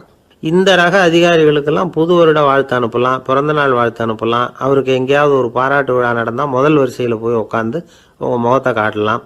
ஆஃபீஸ் வேலையை மட்டுமே பார்க்குற பணியாளர்கள் இது மாதிரி அதிகாரிகள்கிட்ட நல்ல பேர் வாங்க முடியாது. இன்னொரு வகையான மேலதிகாரிகள் உண்டு. அவங்க எப்படின்னா, ஆஃபீஸ் வேலையை பற்றியும் கவலைப்பட மாட்டாங்க, தனக்கு கீழே வேலை பார்க்குறவங்கள பற்றியும் கவலைப்பட மாட்டாங்க. எக்காரணம் கொண்டும் தன்னுடைய பொசிஷனுக்கு ஆபத்து வந்துடக்கூடாதுன்னே நினைக்கக்கூடியவங்க இவங்க. இவங்களால கடுமையான வேலை செய்யவும் முடியாது, தீர்மானிக்கவும் முடியாது. எந்த முடிவையும் எடுக்காம அப்படியே தள்ளி போட்டுக்கிட்டே போடுவாங்க எல்லாத்தையும். இதனால என்ன ஆகும்னா, இவருக்கு கீழே வேலை பார்க்குற உங்களுக்கு பொறுப்பு அதிகமாயிடும். இவங்க கிட்ட போய் பிரச்சனையை மட்டும் சொல்லி பிரயோஜனம் இல்லை, அதுக்கான முடிவுகளை நீங்களே சொல்லணும். அப்போதான் இது மாதிரி அதிகாரிகள்கிட்ட நல்ல பேர் வாங்கலாம். அட்லீஸ்ட் கெட்ட பேர் வாங்காமலாவது காலம் தள்ளலாம். ஆஃபீஸில் வேலை பார்க்குறவங்க முக்கியமாக சில விஷயங்களை ஞாபகத்தில் வச்சுக்கணும். ஆஃபீஸில் நடக்கிற நல்லது கெட்டது எதுவாக இருந்தாலும் உடனடியாக மேலதிகாரிகிட்ட தெரிவிக்கிறது நல்லது. 3வது மனிதர் மூலமாக அதை அவர் தெரிஞ்சுக்கிறது அவ்வளவு நல்லதில்லை. எந்த மேலதிகாரியுமே தான் இந்த சர்பாஸ் செய்யப்படுறத விரும்புறதில்லை. அதனால் அவருக்கு தெரியாமல் மேலிடத்துக்கு மணி எழுதி போடக்கூடாது. அப்படி எழுதி போடுறவங்க சில பேர் இருக்கிறாங்க. நீங்களும் உங்கள் மேலதிகாரியும் தொழில் ரீதியாக ஒரே படிப்பு படித்தவராக இருக்கலாம். அப்படி இருந்ததுன்னா அட்ஜஸ்ட் பண்ணி போகிறது கொஞ்சம் கஷ்டம்தான். இதை மனசில் வச்சுக்கிட்டு நடந்துக்கணும்.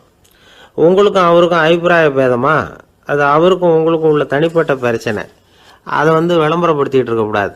அது அவருடைய கோபத்தை கிளறும். உங்கள் மேலதிகாரி உங்கள் கூட படித்தவராக இருக்கலாம், அதுக்காக அவரை எல்லாருக்கும் முன்னாடி அடைய கிச்சாமி எப்படா இருக்க அப்படின்லாம் கேட்டுக்கிட்டு இருக்கக்கூடாது. பொதுவாக யாரும் அதை விரும்புறதில்லை. இவ்வளவையும் உங்கள் மனசில் வச்சுக்கிட்டு கொஞ்சம் சாமர்த்தியமாக நடந்துக்கிட்டிங்கன்னா ஆஃபீஸ் உங்களுக்கு அவஸ்தையாக இருக்காது, ஆனந்தமாக இருக்கும். ஒரு மேலதிகாரி தன்கிட்ட வேலை பார்க்குற ஒருத்தரை பற்றி ரொம்ப பெருமையாக சொன்னாராம். எங்கள் ஆஃபீஸில் எவ்வளவோ பேர் வேலை பார்க்குறாங்க. எல்லாரும் தினமும் வந்து ஏதாவது பிரச்சனைகளை சொல்லிகிட்டு இருப்பாங்க. ஆனால் இவர் ஒருத்தர் மட்டும்தான் இது வரைக்கும் என்கிட்ட வந்து எந்த பிரச்சனையும் சொன்னதே இல்லை. அவர் பாட்டுக்கு வருவார், வேலை பார்ப்பார், போயிடுவார் அப்படின்னாராம். நான் உடனே அவ்வளவு பெருமைக்குரிய அந்த ஊழியரை பார்த்து கேட்டேன், ஏன்பா உன்னுடைய மேலதிகாரிகிட்ட நீ எந்த பிரச்சனையும் கொண்டுகிட்டு போகிறதே இல்லையாமே அப்படின்னு கேட்டேன். அதுக்கு அவர் சொல்கிறாரு, ஆமாங்க, அது ஏன்னா அவரால் எந்த பிரச்சனையுமே தீர்க்க முடியாதுங்கிறது எனக்கு நல்லா தெரியும், அதனால் அப்படி செய்கிறேன், வேற ஒன்றும் இல்லை அப்படின்னார் ரொம்ப பொறுமையாக. ஒரே ஒரு ஊர், அந்த ஊருக்கு பேர் கொடையாளிப்பட்டி. அந்த பேருக்கு தகுந்த மாதிரி தான் அந்த ஊர் மக்களும். யார் வந்து என்ன கேட்டாலும் இல்லைன்னு சொல்லாமல் கொடுப்பாங்க. கொடையாளிகள் நிறைந்த ஊர். இனாமா மட்டும் இல்லை, கடனாகவும் பணம் கொடுப்பாங்க. யாருக்காவது அவசரமாக பணம் தேவைப்பட்டதுன்னு வச்சுக்கோங்க, அந்த ஊருக்கு போய் வாங்கிக்கலாம். பத்திரம் தேவையில்லை, சாட்சி தேவையில்லை, ஜாமீன் தேவையில்லை, எந்த உத்தரவாதமும் கேட்காம பணம் கொடுத்துருவாங்க. நம்மளால் ஒருத்தனுக்கு பணம் தேவைப்பட்டது, சொந்த பந்தமெல்லாம் கேட்டு பார்த்தா யாரும் கொடுக்குற வழியாக தெரியல. எல்லாரும் அவங்கவுங்க சௌரியத்தை பார்க்குறவங்க, அடுத்தவங்க சௌரியத்தை பற்றி கவலைப்படாதவங்க. இவன் எல்லாரையும் கேட்டு பார்த்துட்டு சோர்ந்து போய் உக்காந்துட்டான். அந்த நேரம் தான் கொடையாளிப்பட்டியை பற்றி கேள்விப்பட்டான். அப்படி ஒரு ஊர் இருக்கிறது தெரிஞ்சதும் அந்த ஊருக்கு வழி கேட்டுக்கிட்டு ஒரு நாள் புறப்பட்டு போனான். வயல்காட்டு வழியாக போக வேண்டியிருந்தது. மெதுவாக நடந்து ஊர் எல்லைக்கு வந்துட்டான். 2 பக்கமும் விவசாய வேலைகள் மும்முரமாக நடந்துக்கிட்டு இருக்குது. ஏர் உழுதுகிட்டு இருக்கிறாங்க. அப்போ அங்கே ஒரு ஆளை பாம்பு கடிச்சுட்டுது. பக்கத்தில் வேலை செஞ்சுக்கிட்டு இருந்தவங்க ஓடி வந்தாங்க. அவசரமாக செய்ய வேண்டிய முதல் உதவியெல்லாம் செஞ்சு பார்த்தாங்க, பலன் இல்லை. அந்த ஆள் செத்து போட்டான். அவன் செத்து விட்டான்னு தெரிஞ்சதும் அவனை தூக்கி வரப்பு மேலே போட்டுட்டு எல்லாரும் அவங்கவுங்க வேலையை கவனிக்க ஆரம்பிச்சிட்டாங்க. அங்கே ஒரு ஆள் இவனை பார்த்து சொன்னான், ஐயா, நீங்கள் போகிற வழியில் இவன் சொந்தக்காரன், இவனுக்கு சோறு கொண்டுகிட்டு வருவான், இவன் இங்கே செத்து விட்டான்னு அவங்ககிட்ட சொல்லிவிடுங்க அப்படின்னா. இவனுக்கு ரொம்ப ஆச்சரியம். என்னடா இது, பாம்பு கடிச்சுட்டுதுன்னதும் பதறி அடிச்சுக்கிட்டு ஓடி வந்தாங்க, செத்து விட்டான்னதும் பேசாமல் தூக்கி போட்டுட்டு போயிட்டாங்க அப்படின்னு நினச்சிக்கிட்டே நடந்து போகிறான். எதிரில் சோறு கொண்டுக்கிட்டு ஒரு ஆள் வந்தான். இவன் விவரத்தை சொன்னான். அங்கே அவங்க சொந்தக்காரன் பாம்பு கடிச்சு செத்து போட்டான் அப்படின்னா. அவன் கொஞ்ச நேரம் அமைதியாக நின்னான். அதுக்கப்புறமா அங்கேயே வரப்பில் உட்காந்து கொண்டுகிட்டு வந்த சோத்தை தானே சாப்பிட்டு முடித்தான். பேசாமல் எழுந்திரிச்சு திரும்பி போயிட்டான். கொஞ்சம் கூட பதறல, அழலை. இப்படியும் ஒரு ஊரா அப்படின்னு நினச்சி ஆச்சரியப்பட்டுக்கிட்டே இவன் ஊருக்குள்ளே போனான். ஒரு பெரிய மனுஷனை பார்த்து பணம் கேட்டான். அவரும் இவனோட பேரையும் ஊரையும் மட்டும் விசாரிச்சுக்கிட்டு தேவையான பணத்தை கொடுத்துட்டார். பணத்தை வாங்கிட்ட பிறகு தன்னுடைய மனசை அரிச்சுக்கிட்டு இருந்த அந்த விஷயத்தை பற்றி கேட்டான். ஐயா, வழியில் ஒருத்தன் செத்துட்டான், அவனை அப்படியே தூக்கி வரப்பில் போட்டுட்டு எல்லாரும் வயல்வெளி வேலைகளை பார்த்துக்கிட்டு இருக்கிறாங்களே அப்படின்னா. இதுக்கு அந்த பெரியவர் சொன்னார், ஆமாம், அப்படி தான் செய்வோம், வேலை முடிஞ்சு வீட்டுக்கு திரும்புகிறப்போ அவனை தூக்கிட்டு வந்து அடக்கம் பண்ணிடுவோம் அப்படின்னார். ரொம்ப ஆச்சரியமாக இருக்கே அப்படின்னா. ஏன் உங்கள் ஊரில் யாராவது செத்துட்டா என்ன பண்ணுவீங்க அப்படின்னு கேட்டார். என்ன இப்படி கேட்குறீங்க, எங்கள் ஊரில் எல்லாம் பணத்தை தூக்க விட மாட்டாங்க, ஒப்பாரி வைப்பாங்க, கட்டி புரண்டு அழுது புலம்பி தீர்த்துருவாங்க அப்படின்னா. இவன் பெரியவர் பார்த்தார். அவங்ககிட்ட கொடுத்த பணத்தை லபக்குன்னு பறிச்சுக்கிட்டார். திருப்பி வாங்கிட்டார். இவன் பதறி போய் நிற்கிறான். அவர் சொன்னார், பணத்தையே விட மாட்டேன்னு கட்டுப்பிடிச்சி அழுதா நான் கொடுத்த பணத்தை மட்டும் எப்படி திருப்பி கொடுக்க போகிறேன், போயிட்டு வா அப்படின்னு விரட்டி விட்டாராம். இந்த கதையை நண்பர் ஒருத்தர் சொன்னார். கதை வேடிக்கையாக தெரிஞ்சால் கூட இதில் கருத்து உண்டு. பணம் பிணம் இது ரெண்டையுமே விடுறதுக்கு அவ்வளவு சுலபமாக மனம் வர்றதில்லை. இந்த 2 விஷயங்கள்லேயும் அறிவார்ந்த செயல்பாடு தேவை. ஒரு பேருந்து மரத்தில் மோதி விட்டுது. எல்லாரும் அடிபட்டு முனைகிட்டு கிடக்கிறாங்க. டிரைவர், கண்டக்டர் இவங்களுக்கும் அடி, அவங்களும் ஒரு பக்கம் கிடக்கிறாங்க. ஒரு மூலையில் கிடக்கிற ஒருத்தன் மெதுவாக முக்கி முனகி கண்டக்டர்னு சத்தம் போடுறான். கண்டக்டர் மெதுவாக நகர்ந்து அவங்ககிட்ட போய் என்னன்னு விசாரிக்கிறார். அவன் ரொம்ப சிரமப்பட்டு வாயை திறந்து ஒரு 15 காசு சில்லற பாக்கி அப்படின்னானா. ஒரு பெரிய காடு, அந்த காட்டுக்கு மத்தியில் ஒரு ஆசிரமம். அங்கே ஒரு முனிவர் இருந்தார். பல இடங்கள்லேருந்து வர்ற குழந்தைகளுக்கு அவர் வந்து பாடம் சொல்லி கொடுத்துக்கிட்டு இருக்கிறார். ஏழை பணக்காரர் அப்படிங்கிற வித்தியாசம்லாம் கிடையாதுங்க. எல்லாரும் அவர்கிட்ட தங்கள் பிள்ளைகளை வந்து அனுப்பி வச்சாங்க. மன்னர்களுடைய பிள்ளைங்க கூட அங்கே அவர்கிட்ட தான் படிக்கிறதுக்கு வருவாங்க. ஆனால் அந்த முனிவரை பொறுத்த வரைக்கும் எல்லா பிள்ளைங்களும் ஒன்று தான். இது யார் வீட்டு பிள்ளைன்னெல்லாம் பார்க்க மாட்டார், எல்லாரும் சமம். மாணவர்கள்லாம் அங்கேயே மாத கணக்கில் வருஷ கணக்கில் தங்கி இருந்து பாடம் கற்றுக்கிட்டு போகிறது வழக்கம். அவராக பார்த்து போன்னு சொல்கிற வரைக்கும் அங்கேயே இருக்கணும், படிக்கணும். குருகுல வாசம். ஒரு சமயம் ஒரு ராஜகுமாரனும் அவர்கிட்ட வந்து படிச்சுக்கிட்டு இருந்தான். அவனுக்கு ஒரு 15 வயசு இருக்கும். சில வருஷம் கழித்து இந்த முனிவர் தன்கிட்ட இருக்கிற மாணவர்களுக்கெல்லாம் பரீட்சை வச்சார். அவங்களுடைய அறிவு முதிர்ச்சியை கணிக்கிறதுக்காக பல சோதனைகள்லாம் வச்சார். ஒவ்வொருத்தராக பார்த்து இனிமேல் நீங்கள் வந்து உங்கள் வீட்டுக்கு போகலாம் அப்படின்னு சொல்லி அனுப்பி வச்சுக்கிட்டு இருக்கிறார். எல்லாரும் போயிட்டாங்க. கடைசியாக மிஞ்சி இருந்தது ஒரே ஒரு மாணவன். அவனை மட்டும் வீட்டுக்கு அனுப்பல. யார் அந்த பையன் தெரியுமா? அவன்தான் அந்த ராஜகுமாரன். ராஜகுமாரனுடைய தந்தைக்கு, அதுதான் இந்த ராஜாவுக்கு, அங்கே வயசு ஏறிக்கிட்டே போகுது. என்ன இது, படிக்க போன பையன் இன்னும் திரும்பி வரலையே அப்படின்னு நினச்சார். வந்துட்டா சீக்கிரமாக அவனுக்கு பட்டம் கட்டிவிட்டு நாம் விலகிக்கலாமே அப்படின்னு நினச்சார். கல்யாணம் வேறு பண்ணி பார்க்கணும் பையனுக்கு. ஆனால் பையன் வர்ற வழியை காணும். ராஜா பார்த்தார். சரி, நேர்லேயே போய் என்னன்னு தெரிஞ்சுட்டு வந்துடுவோம் அப்படின்னு காட்டுக்கு புறப்பட்டார். அங்கே போய் முனிவரை பார்த்தார். முனிவர் வந்து இவரை அன்பாக வரவேற்று உட்கார வச்சார். அதுக்கப்புறம் ராஜா மெதுவா, எல்லாரையும் வீட்டுக்கு அனுப்பி வச்சுட்டிங்களாமே, ஏன் பிள்ளைய மட்டும் அப்படின்னு சொல்லி மெதுவாக இழுத்தார். முனிவர் வந்து இதுக்கு உடனே பதில் சொல்லலை. ராஜாவை கூப்பிட்டுட்டு போய் விருந்தினர் குடிசையில் தங்க வச்சார். அதுக்கப்புறம் சொன்னார், உங்கள் மகன் வந்து எல்லா பாடங்கள்லேயும் முதலிடம் வாங்கியிருக்கான்.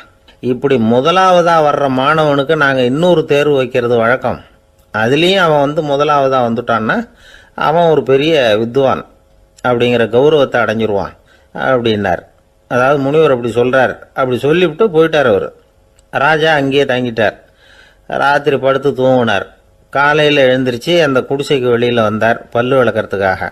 அந்த சமயத்தில் தூரத்தில் ஒருத்தன் ஒரு கையில் கோடாலியை வச்சுக்கிட்டு தலையில் ஒரு பெரிய விறகு கட்டை சுமந்துக்கிட்டு வந்துக்கிட்டு இருக்கிறது மாதிரி தெரிஞ்சுது. யாராவது விறகு வெட்டியாக இருக்கும் அப்படின்னு நினச்சார் ராஜா.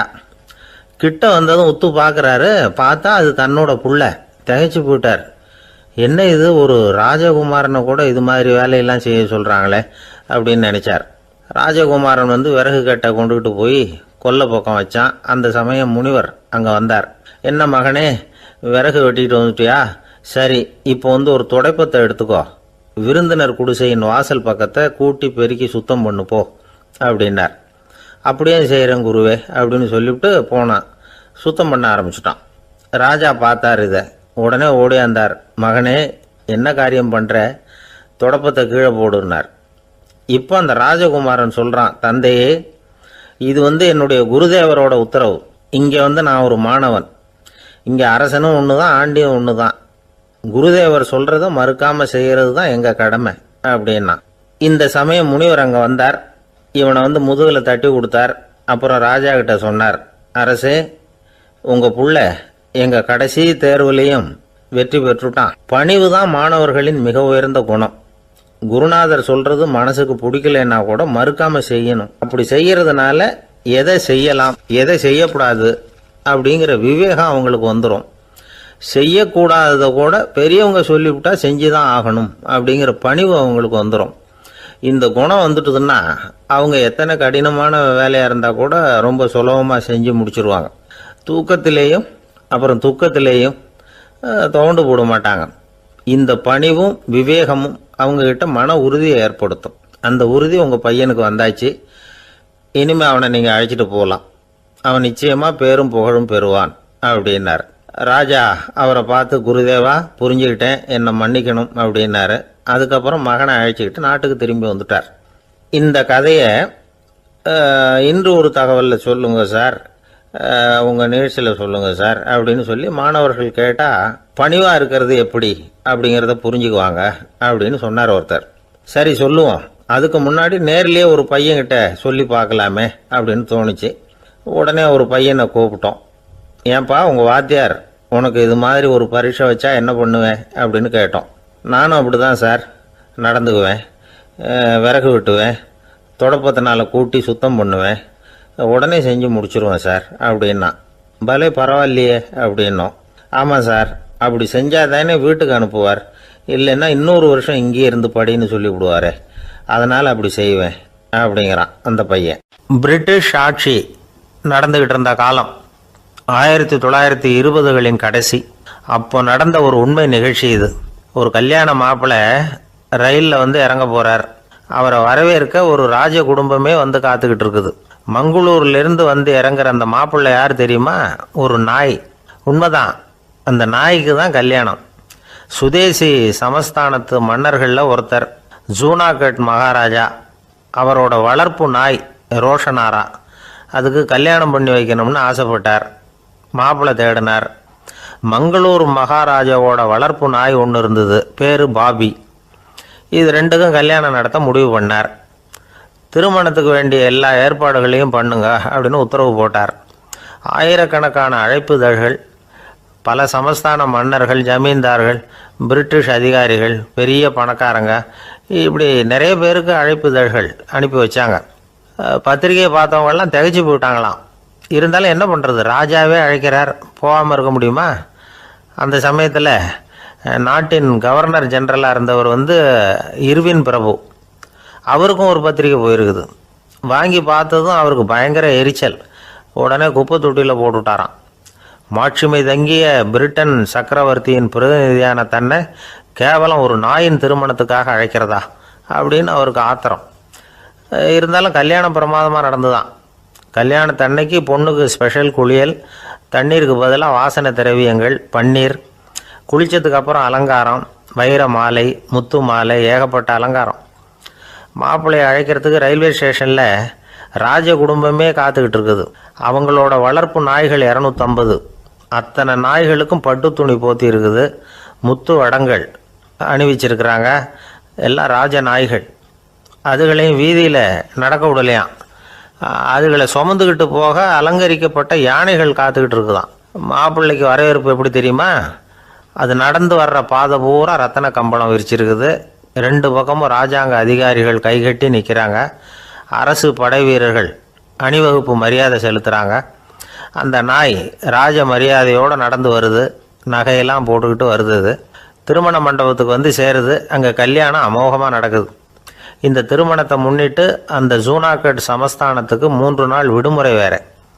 கல்யாணத்துக்கு வந்திருந்தவங்களுக்கெல்லாம் ஏக தடபுடலாக விருந்து, நாட்டியம் எல்லாம் பிரமாதமாக நடந்து தான். இந்த கல்யாணத்தில் கலந்துக்க வந்திருந்த மற்ற சமஸ்தானத்து மன்னர்கள், தீவான்கள், அரச குடும்பத்தினர், இப்படி அவங்க 700 பேராம். அவங்க வந்து போகிறதுக்காக விசேஷ ரயில்கள்லாம் வேற விட்டுருக்காங்க. கல்யாணம் முடிஞ்சதும் அந்த நாய் தம்பதிகளோட பெரிய பெரிய மன்னர்கள்லாம் ஒன்றா உட்காந்து சாப்பிட்டாங்களாம். ஏர் கண்டிஷன் அறையில் அந்த தம்பதிகள் கொஞ்ச காலம் வாழ்ந்துருக்கிறாங்க. கொஞ்ச நாளில் மாப்பிள்ளைக்கு மரியாதை குறைய ஆரம்பிச்சுட்டுது. வெளியில் துரத்தி விட்டாங்களாம். அந்த பெண் நாய் மட்டும் ராஜ போகங்களை அனுபவித்து வந்து தான். இந்த கல்யாணத்தை பார்த்துட்டு தொடர்ந்து மற்ற சமஸ்தானத்து மன்னர்களும் நாய் திருமணங்கள் நடத்த ஆரம்பிச்சுட்டாங்களாம். இது உண்மையில் நடந்திருக்குது. இப்படி அது இருக்கட்டும். இப்போ நம்ம கதைக்கு வருவோம். ஒரு ராஜாவுக்கு ரொம்ப நாள் கழித்து ஒரு குழந்தை பிறந்து தான். அரண்மனை ஜோசியரை கூப்பிட்டுருக்கார் ராஜா. ஜோசியரே, என் மகன் வருங்காலத்தில் சிறந்த வாள் வீரனாக வரணும்னு ஆசைப்படுறேன், வருவானாங்கிறத கொஞ்சம் பார்த்து சொல்லுங்களேன் அப்படின்னாராம். ஜோசியர் சொன்னார், மன்னா, உங்கள் புள்ள வாள் வீரனாக வர்றது கஷ்டம். ஆனால் அவரும் உங்களை மாதிரியே நாய்க்குட்டிகள் பேரில் பிரியமாக இருப்பார். அதுகளுக்கு கல்யாணமும் பண்ணி வைப்பார் அப்படின்னாராம். அது எப்படி கண்டுபிடிச்சிங்க அப்படின்னு கேட்டிருக்கார் ராஜா. அரசே, உங்கள் பிள்ளைக்கு வாள் மேலே உள்ள பிரியத்தை காட்டிலும் நாய் மேலே உள்ள பிரியம் அதிகங்கிறதுக்கான அறிகுறி இப்போவே தெரியுது. நல்லா கவனித்து பாருங்கள். அவர் வாழ்னு கத்துறாரு அப்படின்னாரு. கவனித்து பார்த்துட்டு அப்படி எனக்கு காதில் விழலையே அப்படின்னாராம் மன்னர். அதனால தான் சொன்னேன், அவர் கத்துறது வாழ்னு கத்தலை, வள்ளுன்னு கத்திக்கிட்டு இருக்கார், அதனால தான் அப்படி சொன்னேன் அப்படின்னாராம் அரண்மனை ஜோசியர். உங்கள் பையன் எப்படி சார் இருக்கான் அப்படின்னு விசாரித்தார் ஒருத்தர். அவன் என்ன சார், எதை சொன்னாலும் காதில் வாங்க மாட்டேங்கிறான், அவன் பாட்டுக்கு போகிறான் வர்றான் அப்படின்னு சொல்லி அழுத்துக்கிட்டார் அப்பா. பெரியவங்க சொல்கிறத சின்ன பிள்ளைங்க கேட்கறது இல்லைங்கிறது ஒரு குறை. பெரியவங்க சொல்கிறது சின்ன பிள்ளைங்க காதலையே விழறது இல்லைங்கிறது ஒரு குறை. இது கொஞ்சம் சீரியஸான விஷயம், கவனித்து பார்க்கணும். ஒரு குழந்தைக்கு காது சரியாக கேட்குதா இல்லையா அப்படிங்கிறத நாம தான் கவனித்து பார்த்து கண்டுபிடிக்கணும். அதுவாக நம்மக்கிட்ட தவழ்ந்து அப்பா எனக்கு காது கேட்கல, அழைச்சிட்டு போங்க டாக்டர்கிட்ட அப்படின்னுலாம் சொல்லிகிட்டு இருக்காது. அது சரி, ஒரு குழந்தைக்கு காது சரிவர கேட்குதா இல்லையா அப்படிங்கிறத முன்கூட்டியே நாம் தெரிஞ்சுக்கிறது எப்படி? அதுக்கு சில வழி இருக்குது. உங்கள் குழந்தைய கொஞ்சம் அப்படியே கவனித்து பாருங்கள். அடிக்கடி ஜலதோஷம், காதில் அரிப்பு ஏற்படுதா, மூக்கு விரிவாகவும், அப்புறம் டான்சில், அடினாய்டு, சத அழற்சி இது மாதிரி ஏதாவது இருக்கா, வாயிலிருந்து எச்சில் ஒழுகுதா, குழந்தை வாயினால் சுவாசிக்குதா, பற்கள் முன்னாடி தள்ளி வளருதா, இதெல்லாம் அதுக்கு அறிகுறி.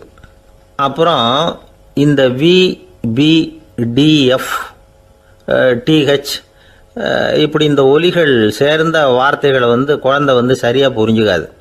இப்போ உதாரணத்துக்கு பட்டுன்னு சொல்லு குழந்தை அப்படின்னீங்கன்னா அது கட்டுன்னு சொல்லும். அதாவது பட்டு சவுண்டை அதால் புரிஞ்சிக்க முடியல. அப்புறம் உங்கள் குழந்தை உங்களை உறக்க பேச சொல்கிறானா, அடிக்கடி கேள்வி கேட்குறானா, சாப்பிட்றப்போ கவனம் இல்லாமல் இருக்கானா, படிப்பில் போதுமான முன்னேற்றம் இல்லையா, வகுப்பில் சரியாக கவனிக்கிறது இல்லையா, இப்படிலாம் இருந்தால் ஆரம்பத்திலேயே டாக்டர்கிட்ட அழைச்சிட்டு போய் சிகிச்சையை ஆரம்பிச்சுடலாம், குணப்படுத்தி விடலாம். குழந்தைக்கு காது சரியாக கேட்கலன்னா நீங்கள் செய்ய வேண்டியது என்ன தெரியுமா? அவனுக்கு காது கேட்கலேங்கிறதுக்காக அவன் முன்னாடி சத்தம் போட்டு பேசக்கூடாது. மெதுவாக சீராக பேசணும், அவனை பார்த்து பேசணும். உங்கள் உதட்டு அசைவுகள் அவனுக்கு உதவும், அதை பார்த்தே புரிஞ்சுக்குவான். நீங்கள் வாயில் வெத்தலை பாக்கு போட்டுக்கிட்டோ புகை பிடிச்சிக்கிட்டோ பேசக்கூடாது. அப்படி பேசினா அவனால் அந்த உச்சரிப்பை சரியாக புரிஞ்சிக்க முடியாது. ஒரு வார்த்தையை சொல்கிறீங்க, அவனுக்கு புரியல அப்படின்னா அதே வார்த்தையை மறுபடியும் சொல்லணும். அவனுக்கு நீங்கள் முதல்ல சொன்ன வார்த்தை புரியலேன்னு நினச்சிக்கிட்டு மறுபடியும் திருப்பி சொல்கிறப்போ அதே அர்த்தம் வரக்கூடிய வேறு வார்த்தையை சொல்லக்கூடாது. இப்படிலாம் நடந்துக்கிட்டால் அவனுக்கு மன திடத்தை ஏற்படுத்த முடியும். இல்லைன்னா அவனுக்கு தாழ்வு மனப்பான்மை வந்துடும். குழந்தைக்கு காது கோளாறுன்னா ஆரம்பத்திலேயே டாக்டர்கிட்ட அழைச்சிட்டு போனால் போதும், குணப்படுத்தி விடலாம். அப்புறம் பார்த்துக்கலாமே அப்படின்னு அலட்சியமாக இருந்துட்டால் தான் கஷ்டம். சில பேர் கோபத்தில் சின்ன பிள்ளைங்க காதை பிடிச்சி திருகிறது உண்டு. இது ரொம்ப தப்பு. காது கையோடு வந்துட்டால் என்ன பண்ணுறது? ஒரு வேடிக்கை கதை, அது கதை தான், நிஜமாக நடந்ததில்லை, அது மாதிரி நடக்கவும் நடக்காது. ஒரு வேடிக்கைக்காக சொல்லப்படுற கதை. அதாவது ஒரு வீட்டில் அப்பா அம்மாவை பார்த்து சொல்லிகிட்டு இருக்கார், இதை பாரு, நாளைக்கு காலையில் என்னை சீக்கிரம் எழுப்பி விட்ரு, நான் செங்கல்பட்டு வரைக்கும் போயிட்டு வர வேண்டியிருக்கு அப்படின்னாராம். இதை அவங்க பையன் காதில் வாங்கிட்டு இருக்கான். அப்பாவுக்கு சிரமம் வேண்டாமே அப்படின்னு நினச்சி அவனே காலையில் யாருக்கும் தெரியாமல் எழுந்திரிச்சு புறப்பட்டு செங்கல்பட்டுக்கு போட்டான். சாயந்தரமாக திரும்பி வந்தான். அப்பா பையனை காணாமல் அலமோதிக்கிட்டு இருக்கிறார். சாயந்தரமாக பையனை பார்த்ததும் எங்கடா போயிட்டு வந்தேன்னு கேட்டார் கோவமாக. செங்கல்பட்டுக்கு போயிட்டு வந்தேப்பா, நீ வேணா அலைய வேண்டாமேன்னு அப்படின்னா. எதுக்கடா போனேன்னு அதட்டினார். அதான்ப்பா, நீ நேற்று அம்மாக்கிட்ட சொல்லிக்கிட்டு இருந்த, அதை காதில் வாங்கினேன், உனக்காக நான் போயிட்டு வந்தேன் அப்படின்னா. உடனே எந்த காதில் வாங்கினேன் அப்படின்னு சொல்லி காதை பிடிச்சி திருகினார். அந்த காது கையோடு வந்துட்டுது. இது நடந்து கொஞ்ச நாள் கழித்து அந்த அப்பாவும் பையனும் கடத்தெருவில் போய்கிட்டு இருக்கிறாங்க. எதிரில் ஒரு நாய் ஓடி வந்தது. அதுக்கு 2 காதும் இல்லை. என்ன இது, இந்த நாய்க்குட்டிக்கு 2 காதும் இல்லை அப்படின்னார் அப்பா. அதுக்கு பையன் சொல்கிறான், அப்பா அது 2 தடவை செங்கல்பட்டுக்கு போயிட்டு வந்துடுவோம் அப்படின்னானா. ஒரு அப்பாவுக்கு 2 பிள்ளைங்க. மூத்தவன் ரொம்ப அடக்கம், அப்பா எது சொன்னாலும் கேட்பான், பெரியவங்களுக்கு கீழ்ப்படிஞ்சு நடப்பான். இளையவன் அப்படி இல்லை, தான் நினச்சதை தான் சொல்லுவான், செய்வான். அடுத்தவங்க சொல்கிறத கேட்க மாட்டான், அடங்கி நடக்க மாட்டான். இந்த 2 பேரில் யாரை உங்களுக்கு பிடிக்கும்? பெரியவனை தான் பிடிக்கும். ஏன்னா அவன் தான் சொல்கிற பேச்சை கேட்குறவன் அப்படின்னு சொல்லுவீங்க. ஆனால் ஒரு ஞானி என்ன சொல்கிறார் தெரியுமா? ஒரு குழந்தை அதன் அறிவுக்காக மதிக்கப்பட வேண்டுமே தவிர அதனுடைய கீழ்ப்படியும் தன்மைக்காக அல்ல அப்படிங்கிறார். நம்ம குழந்தைகளை சுயமாக சிந்திக்கிறதுக்கு நாம் விடுறதில்லை, மற்றவங்கள பார்த்து காப்பி அடிக்கிறதுக்கு தான் நாம் அவங்களுக்கு கற்றுக் கொடுக்குறோம். புகழ்பெற்ற மனிதர்கள் சிலருடைய பேரை சொல்லி நீயும் அவர் மாதிரி ஆகணும், இவர் மாதிரி ஆகணும் அப்படின்னு சொல்லிகிட்டே இருக்கிறோம். குழந்தைகள் தங்களுடைய தனித்தன்மையை வளர்த்துக்கிறதுக்கு நாம் தடையாக இருக்கிறோம். ஒரு குழந்தைகிட்ட அனாவசியமாக நம்பிக்கையை வளர்த்துடக்கூடாது, எந்த கோட்பாட்டையும் திணிக்கக்கூடாது. நாம் ஏற்கனவே அர்த்தமில்லாத கருத்துக்களையும் கொள்கைகளையும் மனசில் போட்டு நிரப்பி வச்சிருக்கிறோம். இந்த உலகத்துக்கு புதுசாக சேர்ந்திருக்கிற ஒரு குழந்தையின் தூய்மையான மனசில் நம்ம கருத்துக்களை அறிமுகம் செய்ய அல்லது திணிக்கிறதுக்கு நமக்கு எந்த அதிகாரமும் கிடையாது. ஒரு குழந்தைய நீ இந்த மதத்தை சேர்ந்தவன் அப்படின்னு பிறந்ததுமே ஒரு முத்திரை குத்தி போடுறோம். இது அதோட சுதந்திரத்தை ஆரம்பத்திலேயே கிள்ளி எறிகிறது மாதிரி தான். நீங்கள் ஒரு மதத்தின் வழிமுறைகளை கடைப்பிடிச்சிக்கிட்டு வர்றீங்க, அந்த வழியில் போய்கிட்டு இருக்கிறீங்க, சரி, அதனால் போகிறீங்க. அதுக்காக உங்கள் குழந்தையையும் அதே வழியில் தான் வரணும் அப்படின்னு கட்டாயப்படுத்துறதுக்கு உங்களுக்கு என்ன உரிமை இருக்குது? அந்த குழந்தை சுயமாக சிந்திச்சு ஒரு முடிவுக்கு வரட்டுமே, அதுக்கு நீங்கள் ஏன் தடையாக இருக்கிறீங்க? நமக்கு உண்மையிலேயே நம்ம குழந்தை மேலே அன்பு இருந்தால் இது மாதிரி திணிப்பு வேலைகளை செய்யக்கூடாது. திணிப்பு வேலைகளிலிருந்து குழந்தைகளை காப்பாற்றினா போதும். அதுதான் ரொம்ப முக்கியம். அடுத்த தலைமுறை அற்புதமான தலைமுறையாக உருவாகும். நாம் தான் சாதி மத சங்கடங்களில் மாட்டிக்கிட்டு தவிக்கிறோம். அவங்களாவது சாதி மத வேறுபாடு இல்லாத சமுதாயத்தை பார்க்கட்டுமே, அந்த சௌகரியங்களை அனுபவிக்கட்டுமே. அதுக்கு நாம் என்ன செய்யணும்னா ஒன்றும் செய்யாமல் இருந்தால் போதும். ஒரு குழந்தைகிட்ட நம்ம கருத்தை திணிக்கும் பொழுது என்ன ஆகுது தெரியுமா? அது அவனை அவங்ககிட்ட இருந்தே அப்புறப்படுத்தி விடுது. அவனுடைய தனித்தன்மையை அழிச்சுடுது. அவனை ஒரு எல்லைக்குள்ளே திணிச்சுடுது. இதெல்லாம் அன்புங்கிற பேரால் பெற்றோர்கள் செய்கிற தப்பு. இதெல்லாம் கேட்டுக்கிட்டு இந்த காலத்தில் அப்பா ஒருத்தர் சொன்னார், நான் கருத்துக்களை எல்லாம் என் பையன்கிட்ட திணிக்கிறது இல்லைங்க, ஆனால் அதிகமாக சாப்பிட சொல்லி கட்டாயப்படுத்துவேன் அப்படின்னார். உங்கள் வீட்டு சமையல் அவ்வளோ நல்லா இருக்குமான்னு கேட்டாங்க. நல்லா இருந்தால் நான் ஏன் அவனை சாப்பிட சொல்லி கட்டாயப்படுத்த போகிறேன் அப்படின்னார். ஒரு ஊரில் ஒரு மன்னன் இருந்தான், கொடுங்கோல் மன்னன். நிறைய தொந்தரவு பண்ணிக்கிட்டு இருந்தான். அவன் ஒரு தடவை என்ன பண்ணான் தெரியுமா? ஒரு தப்பும் பண்ணாத ஒரு இளைஞனை பிடிச்சி ஜெயிலில் அடைச்சுட்டான். அந்த பையனோட சொந்தக்காரங்கள்லாம் ராஜா கிட்ட போனாங்க. அவன் ஒரு தவறும் பண்ணலை, அவனை விடுதலை பண்ணுங்க அப்படின்னு கெஞ்சி கேட்டுக்கிட்டாங்க. மன்னன் யோசனை பண்ணான். அந்த இளைஞனை கூப்பிட்டுக்கிட்டு வர சொன்னான். அவனை கொண்டாந்து ராஜா முன்னாடி நிறுத்தினாங்க. இதை பாருப்பா, உன்னை நான் விடுதலை பண்ணுவேன், ஆனால் ஒரு கண்டிஷன். அந்த நிபந்தனையை நீ நிறைவேற்றினா உனக்கு விடுதலை அப்படின்னா மன்னன். சரின்னு ஒத்துக்கிட்டான் பையன். மன்னன் கண்டிஷன் என்னங்கிறத சொன்னான். உங்ககிட்ட ஒரு செம்மறி ஆட்டை கொடுக்க போகிறேன், 1 மாதத்துக்கு அதுக்கு தேவையான தீனியையும் கொடுக்க போகிறேன். 1 மாதம் கழித்து அந்த ஆட்டை எடை போட்டு பார்ப்பேன். அந்த ஆட்டின் எடை கொஞ்சம் கூட கூடி இருக்கக்கூடாது. எடை கூடி இருந்தால் உனக்கு விடுதலை கிடையாது. என்ன சொல்கிற அப்படின்னா. பையனுக்கு ஒன்றும் புரியல, பயமாக போட்டுது. குழம்பிக்கிட்டே நின்றுக்கிட்டு இருக்கிறான். சரி, ஒரு நாள் டைம் தரேன், நல்லா யோசனை பண்ணி பார்த்துட்டு நாளைக்கு உன் முடிவை சொல்லு அப்படின்னா மன்னன். பையன் கவலையோடு வெளியில் வந்தான். அங்கே ஒரு பெரியவர் நின்றுக்கிட்டு இருந்தார். அவர்கிட்ட விஷயத்தை சொன்னான். அந்த பெரியவர் இந்த பையனுக்கு காதோட காதாக ஒரு வழியை சொல்லி கொடுத்தார். அதை கேட்டதும் பையன் மறுபடியும் மன்னன் முன்னாடி நின்னா, உங்கள் நிபந்தனையை ஏற்றுக்கிறேன்னு சொன்னான். மன்னன் ஒரு ஆட்டுக்குட்டியையும் அதுக்கு 1 மாதத்துக்கு தேவைப்படுற தீவனத்தையும் கொடுக்கும்படியாக உத்தரவு போட்டான். கொடுத்தாங்க, ஓடிட்டு போயிட்டான். 1 மாதம் தினமும் தவறாமல் அந்த தீவனத்தை ஆட்டுக்குட்டிக்கு போட்டுக்கிட்டு இருக்கிறான். 1 மாதம் கழித்து அந்த ஆட்டை அரண்மனைக்கு ஓட்டிகிட்டு போனான். மன்னன் அதை எடை போட்டு பார்க்குறான், எடை கூடவே இல்லை, அப்படியே தான் இருக்குது. உடனே போட்ட நிபந்தனைப்படி அந்த இளைஞனை விடுதலை பண்ணிவிட்டான். சரி, ஆட்டுக்கு எடை கூடாமல் இருக்கிறதுக்கு அந்த பெரியவர் சொல்லி கொடுத்த யோசனை என்ன அப்படின்னா, அது வேற ஒன்றும் இல்லை. அந்த ஆட்டுக்கு எதிரில் அது கண்ணில் படுற மாதிரி ஒரு ஓநாயை கட்டி போட சொன்னார். அவ்வளவுதான். ஆட்டுக்கு ஓநாய்ங்கிறது பிறவி பகை. ஓநாயை பார்த்தா ஆடு நடுங்க ஆரம்பிச்சிரும், அவ்வளவு பயம். தினமும் அந்த ஆடு பயந்துக்கிட்டே தேனி சாப்பிட்டுது, எடை கூடல. அதுதான் ரகசியம். இது சின்ன பிள்ளைங்களுக்கான ஒரு கதை. இதிலேருந்து தெரிஞ்சிக்க வேண்டிய உண்மை என்னென்னா, நாமெல்லாம் சாப்பிட்றப்ப மனசும் உடம்பும் அமைதியாக இருக்கணும். அப்போ தான் அது உடம்புல ஒட்டும். அவசரத்துலேயும் பயத்துலையும் சாப்பிட்டா அது சரியாக ஜீரணம் ஆகாது. இன்னொரு ராஜா இருந்தார். அவரும் ஒரு இளைஞனை ஜெயிலில் அடைச்சி விட்டார். விடுதலை பண்ணணும்னா ஒரு கண்டிஷன்னார். என்னன்னு கேட்டான்.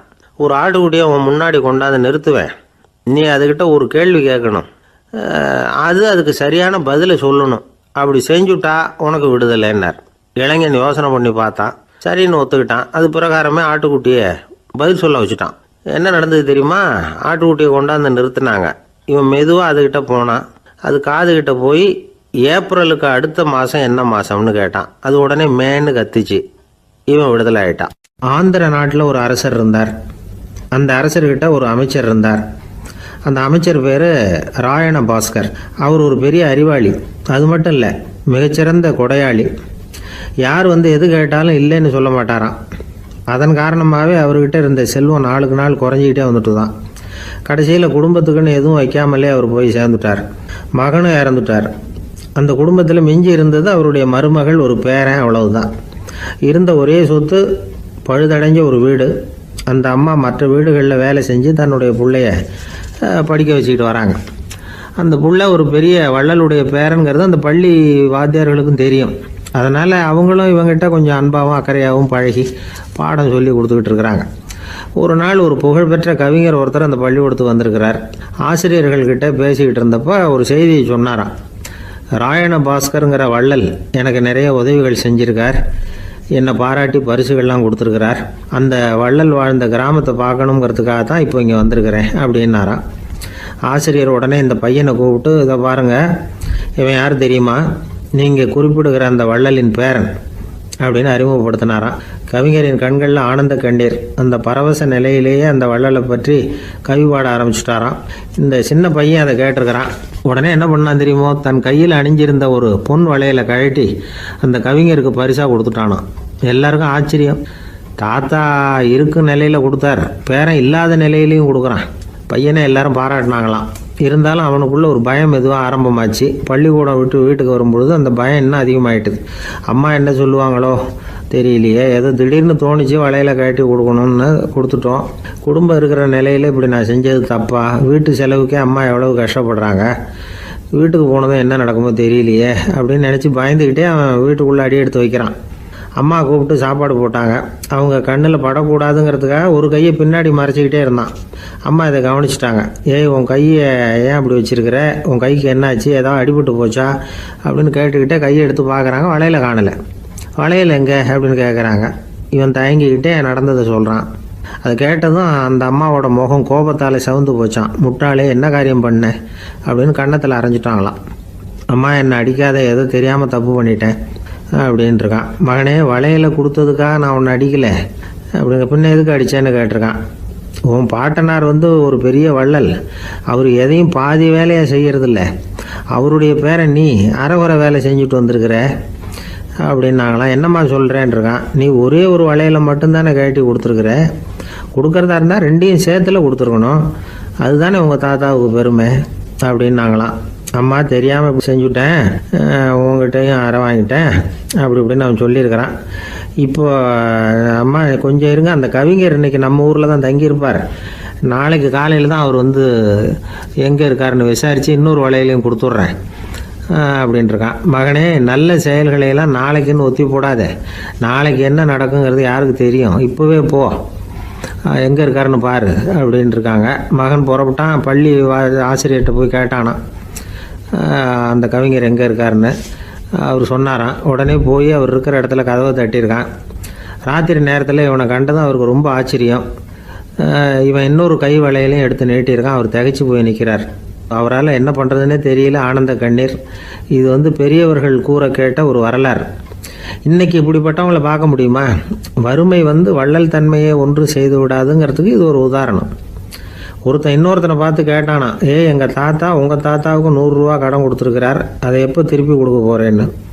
கவலைப்படாத, எங்கள் பேரன் அதை உங்கள் பேரன்ட்ட திருப்பி கொடுத்துருவான் அப்படின்னு அவன். எனக்கு வாழ்க்கையே வெறுத்து போச்சு சார் அப்படின்னு சொல்லிட்டு ஒருத்தர் வந்தார். கொஞ்ச நேரம் பேசினதுக்கப்புறம் அவர் அப்படி சொல்லியிருந்தா அதில் ஒரு அர்த்தம் இருந்திருக்கும். வர்றதுக்கு முன்னாடியே வாழ்க்கை வெறுத்து போச்சுன்னு சொல்லிட்டு வர்றார். என்ன சார் விஷயம்னு விசாரித்தோம். எங்கள் வீட்டில் தினம் 3 வேளையும் ஒரே மாதிரி சாப்பாடு சார், வித்தியாசமே கிடையாது. இப்படியே 3 மாதமாக சாப்பிட்டுக்கிட்டு இருக்கிறேன், அதை விட பட்டினி கிடந்து செத்துடலாம்னு தோணுது அப்படின்னார். ஒரு பெரியவர் சொன்ன தத்துவத்தை சொல்கிறதுக்கு ஆள் கிடைக்காம தவிச்சுக்கிட்டு இருந்தோம். இப்போ ஒருத்தர் கிடைச்சிட்டார், விட்டுலாமா? உடனே அவரை உட்கார வச்சு சொல்ல ஆரம்பிச்சிட்டோம். அதாவது நாம் அனுபவிக்கிற உணர்வுகளில் களிப்பு, மகிழ்வு, ஆனந்தம், இது 3க்கும் ஒன்றுக்கு ஒன்று வித்தியாசம் உண்டு.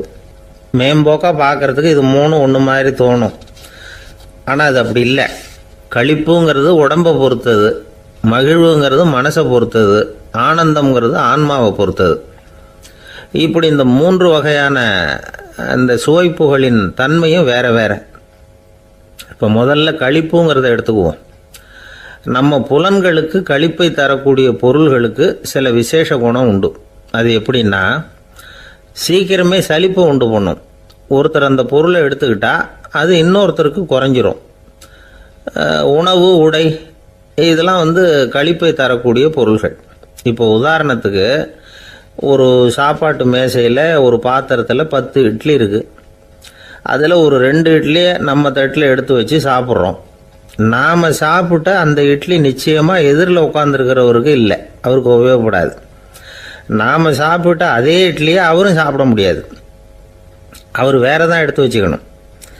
அது மாதிரி நாம் ஒரு சட்டையை எடுத்து போட்டுக்கிறோம், அதே சட்டையை அதே நேரத்தில் இன்னொருத்தர் போட்டுக்க முடியாது.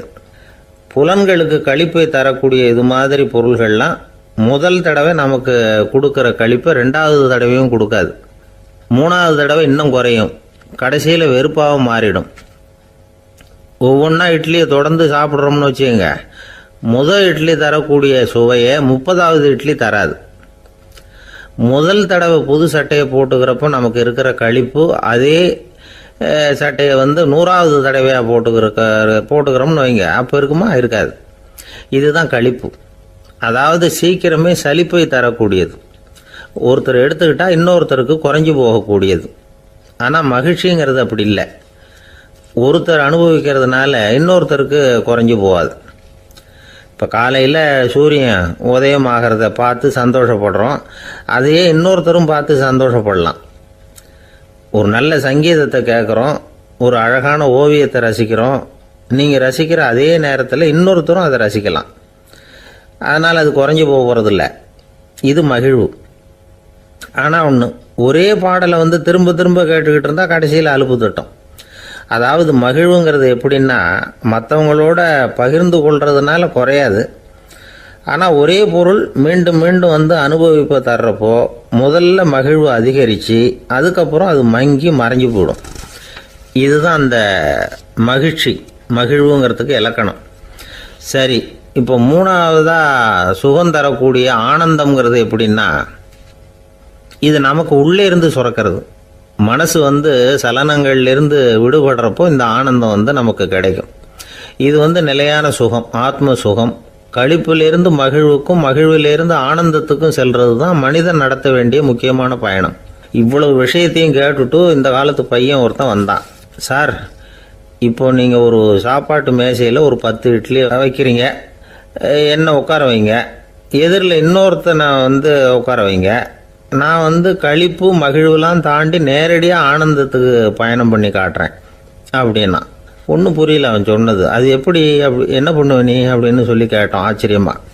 2 இட்லி சாப்பிட்டா தானே சார் களிப்பு, நான் 10 இட்லியும் மொத்தமாக சாப்பிட்ருவேன், அடுத்தவனுக்கு எதுவும் கிடைக்காது, அவனுக்கு கிடைக்காதபடி நாமே சாப்பிட்டுடுறோம்ல, அதுதானே நமக்கு ஆனந்தம் அப்படின்னு அதுக்கு ஒரு விளக்கம் சொல்கிறான். துஷ்டரை கண்டால் தூர விலகு, இப்படி ஒரு பழமொழி உண்டு. எதுக்காக இப்படி சொல்லி வச்சாங்க? துஷ்டன் ஏதாவது தொந்தரவு கொடுப்பான், அதனால் அவனை கண்டா பயந்துக்கிட்டு ஓடி ஒளிஞ்சிக்கோ அப்படின்னா இதுக்கு அர்த்தம் அப்படி இல்லை. ஒரு துஷ்டன் கிட்ட நெருங்கி போகிறோம்னு வச்சுக்கோங்க, அவன் நமக்கு கெடுதலான ஆலோசனைகள் எதையும் சொல்லலாம், அல்லது அவன் தீய உணர்வுகள் உள்ளவனாக இருக்கலாம், அல்லது தீய செயல்கள் செய்யக்கூடியவனாக இருக்கலாம், அல்லது தீய நட்புனால அவன் ஏற்கனவே கெட்டு போனவனாக கூட இருக்கலாம். இப்படிப்பட்டவனை நெருங்கி போனால் அவனோட பாதிப்பு நமக்கும் வந்துடும். அதனால் விலகி போ அப்படின்னு சொல்கிறாங்க. இதையே கொஞ்சம் விவரமாக இப்போ பார்ப்போமே.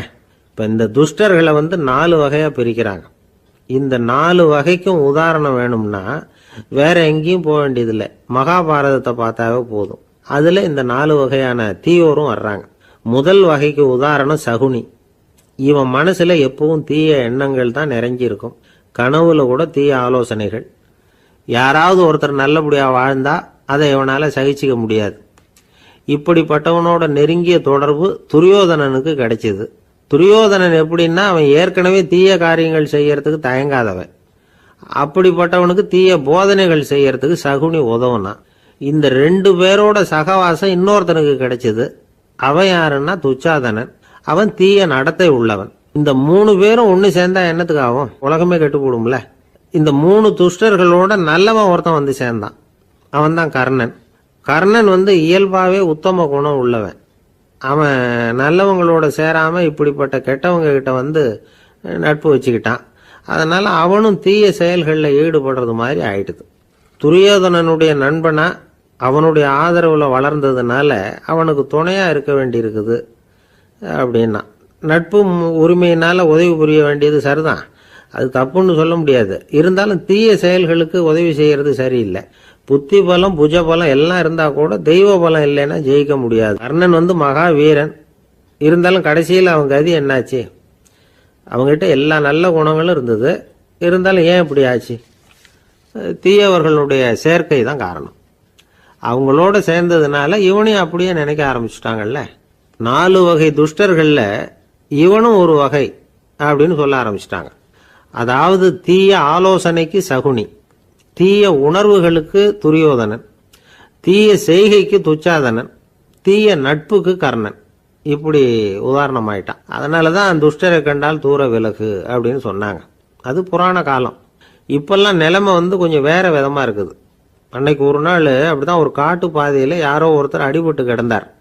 யாரோ ஒரு துஷ்டன் அவனை அடித்து போட்டுட்டு போயிட்டான் போல இருக்கு. அந்த வழியாக போன ஒருத்தர் பரிதாபப்பட்டு அவனை போய் தூக்குனார், ஆறுதல் சொன்னார். இதை பாருங்க, இந்த வழியாக எப்பவும் தனியாக வரக்கூடாது. ஏன்னா இங்கே ஒரு ரவுடி இருந்துக்கிட்டு வர்றவங்க போகிறவங்களெல்லாம் வழிப்பறி பண்ணிகிட்டு இருக்கிறதா கேள்விப்பட்டிருக்கிறேன் அப்படின்னாராம். இனிமே அப்படி கேள்விப்பட மாட்டீங்க அப்படின்னு அந்த ஆள். ஏன்னு கேட்டிருக்காரு இவர். அவன் சொல்லியிருக்கான், நான் தான் சார் அந்த ரவுடி, இந்த வழியாக போனவங்க கிட்ட தகராறு பண்ணேன், அவங்க தான் என்ன இப்படி அடித்து போட்டு என்கிட்ட இருந்த பணத்தையெல்லாம் பிடிங்கிட்டு போட்டாங்க சார், காலம் ரொம்ப கெட்டு போச்சு அப்படின்னு ரொம்ப பரிதாபமா. ஒரு மனுஷனை பார்த்து என்கிட்ட வாலாட்டாதே அப்படின்னு சொன்னால் அவன் நம்மக்கிட்ட ஏதோ வம்புக்கு வர்றான்னு அர்த்தம். ஒரு நாயை பார்த்து யாரும் என்கிட்ட வாலாட்டாதே அப்படின்னு சொல்கிறது இல்லை. ஏன்னா நாய் வாலாட்டுனா அது நம்மக்கிட்ட தன்னுடைய நன்றியை தெரிவிக்கிறதாக நினச்சிக்கிட்டு இருக்கிறோம். ஆனால் அது அப்படி இல்லை அப்படின்னு சொல்கிறாங்க அது சம்பந்தமான நிபுணர்கள். ஒரு நாய் தன்னுடைய வாலை இந்த பக்கமும் அந்த பக்கமுமா இப்படியும் அப்படியும் ஆட்டிக்கிட்டு இருந்தா அது பதட்டத்தில் கூட இருக்கலாம். நாய் நட்பாக இருந்தாலும் வாலாட்டும், ஆத்திரத்தில் இருந்தாலும் வாலாட்டும், கோபத்தில் இருந்தாலும் வாலாட்டும், குழப்பத்தில் இருந்தாலும் வாலாட்டும், மகிழ்ச்சியாக இருந்தால் கூட அது வாலாட்டும். அதை நாம் தப்பாக புரிஞ்சுக்கிட்டு அதுக்கிட்ட போய் மாட்டிக்கக்கூடாது. நாயை பற்றி எனக்கு நல்லா தெரியும் அப்படின்னு சொல்கிறவங்க கூட அதுக்கிட்ட கடி வாங்கிட்டு நிற்கிறது உண்டு. நிபுணர்கள் என்ன சொல்கிறாங்க தெரியுமா? எப்போவுமே நாய்கள் திடீர்னு கடிச்சு விடுறதில்ல, கடிக்கிறதுக்கு முன்னாடி சில அறிகுறிகளை காட்டும். அதை சரியாக புரிஞ்சுக்கிட்டோம்னா தப்பிச்சிக்கலாம். ஒரு வீட்டுக்கு போகிறீங்க, அங்கே புதுசாக ஒரு நாயை பார்க்குறீங்க, உடனே அதுக்கிட்ட போய் குனிஞ்சு சிரிச்சுக்கிட்டே அது தலையில் தட்டுறீங்க. இது ரொம்ப தப்பான். ஒரு நாய் இன்னொரு நாயை நேருக்கு நேர் பார்த்து பல்ல காட்டுனா அது தன்னுடைய தன்முனைப்பை காட்டுதுன்னு அர்த்தமா. உன்னை விட நான் பெரியவன் அப்படின்னு சொல்லுதுன்னு அர்த்தம். அதனால் நீங்கள் அது மாதிரி கிட்ட போய் சிரிக்கிறோம் அப்படின்னு நினச்சிக்கிட்டு பல்ல காட்டினா உங்களையும் எதிரியாக நினச்சிரும். இன்னொரு விஷயம் என்னென்னா, தலையில் தட்டுனா நாய்க்கு பிடிக்காது. அது தன்னை அடக்கிறதாகவும் அச்சுறுத்துறதாகவும் நினச்சிக்கிட்டு இருக்கும். சரி, அப்படின்னா புதுசாக ஒரு இடத்துல அல்லது வீட்டில் நாய்க்குட்டியை பார்த்தா என்ன பண்ணுறது? நீங்கள் சும்மா இருங்க, அதுவாக கிட்ட வரட்டும், அதுக்கப்புறம் அதுக்கிட்ட கனிவாக பேசுங்க. கன்னம், மார்பு, தோல் இங்கெல்லாம் தட்டலாம், தப்பு இல்லையா? தலையில் தான் தட்டப்படாதான். ஒரு நாய் உங்களை நோக்கி ஓடி வருது, நீங்களும் ஓடுனா அது துரத்த ஆரம்பிச்சிடும். அசையாமல் சில மாதிரி நின்றுடுங்க, அது கிட்ட வராது. அதுக்கு ஆர்வம் இல்லாமல் போயிடும். ஒரு தெருவில் சின்ன பிள்ளைங்க நிறைய பேர் விளையாடிக்கிட்டு இருக்கிறாங்க. அப்போ சில நாய்கள் அங்கே ஓடி வருது. எல்லாரும் ஓடினாங்க. அப்படி ஓடுறப்போ ஒரு பையன் கால் தடிக்க கீழே விழுந்துட்டான். என்னாச்சு தெரியுமா? துரத்திக்கிட்டு வந்த நாய்கள்லாம் கீழே விழுந்தவன ஒன்றும் செய்யலை, அவன்கிட்டே போகல. ஓடிக்கிட்டு இருந்தாங்கல்ல பசங்க, அவங்கள துரத்திக்கிட்டு அவங்க பின்னாடி ஓடிச்சான். அதுதான் நாய்களுடைய சுபாவம். ஒரு நாய் நம்மளை நேருக்கு நேர் முறைச்சி பார்க்குதுன்னு வச்சுங்க, நாமளும் அதை முறைச்சி பார்க்கக்கூடாது. நாம் வேறு பக்கம் எங்கேயாவது பார்க்க ஆரம்பிச்சிடணும். ஒரு நாய் கோபமாக இருந்ததுன்னா அதோட வால் உறுதியாக நேராக நிற்கும். ஒரு நாய் பணிந்து போனால் அல்லது பயந்து போனால் அது தன்னோட வாலை காலுக்கு நடுவில் வச்சுக்கும். ஒரு நாய் நம்மளை பார்த்து பயந்து நிற்குதுன்னு வச்சுங்க, அதனால் நமக்கு ஆபத்து இல்லைன்னு நினச்சிடக்கூடாது.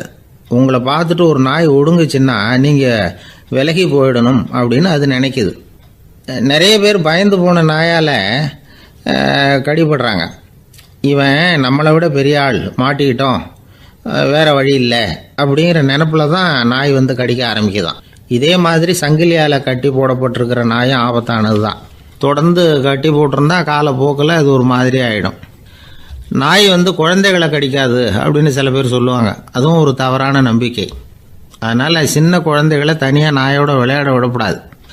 ஆக கூடி நாயை பற்றி நிறைய விஷயம் புரிஞ்சுக்க வேண்டியிருக்குது. ஒருத்தர் தன்னுடைய நண்பர் வீட்டுக்கு போயிருந்தார். அவசியம் எங்கள் வீட்டில் சாப்பிட்டுட்டு தான் போகணும் அப்படின்னு ரொம்ப அன்பாக சொல்லிவிட்டார். அதை மீற முடியல இவரால். சரின்னு உட்காந்துட்டார்.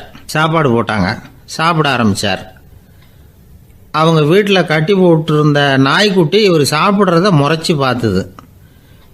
ஏன் இப்படி என்ன இது முறைச்சி பார்க்குது உங்கள் வீட்டு நாய்க்குட்டி அப்படின்னு அவர் கேட்டார். அப்போ அவங்க சொன்னாங்களாம், அதுக்கிட்ட ஒரு கெட்ட பழக்கம்ங்க. தன்னோட தட்டில் யார் சாப்பிட்டாலும் அது அப்படி தான் முறைச்சி பார்க்கும் அப்படின்னாரா அவர். இன்றைக்கு பல பேர் உயில் எழுதி வைக்கிறாங்கல்ல. இந்த உயில்னா என்ன? அதாவது ஒரு நபர் தனக்கு பின்னாடி தன்னுடைய சொத்துக்கள் யாருக்கு போய் சேரணும்னு நினைக்கிறாரோ அந்த நினைப்பை சட்டப்படி உறுதிப்படுத்துறது தான் உயில். சரி, உயிலை யார் எழுதலாம்? 18 வயசு பூர்த்தியான யாரும் உயில் மூலமாக சொத்துக்களை விநியோகிக்கலாம். கண் பார்வை இல்லாதவங்க, காது கேளாதவங்க, வாய் பேச முடியாதவங்க, இவங்கெல்லாம் கூட உயில் எழுதி வைக்கலாம். புத்தி சுவாதீனம் இல்லாதவங்க கூட சில சமயம் புத்தி தெளிவாக இருந்தால் உயில் எழுதலாமா.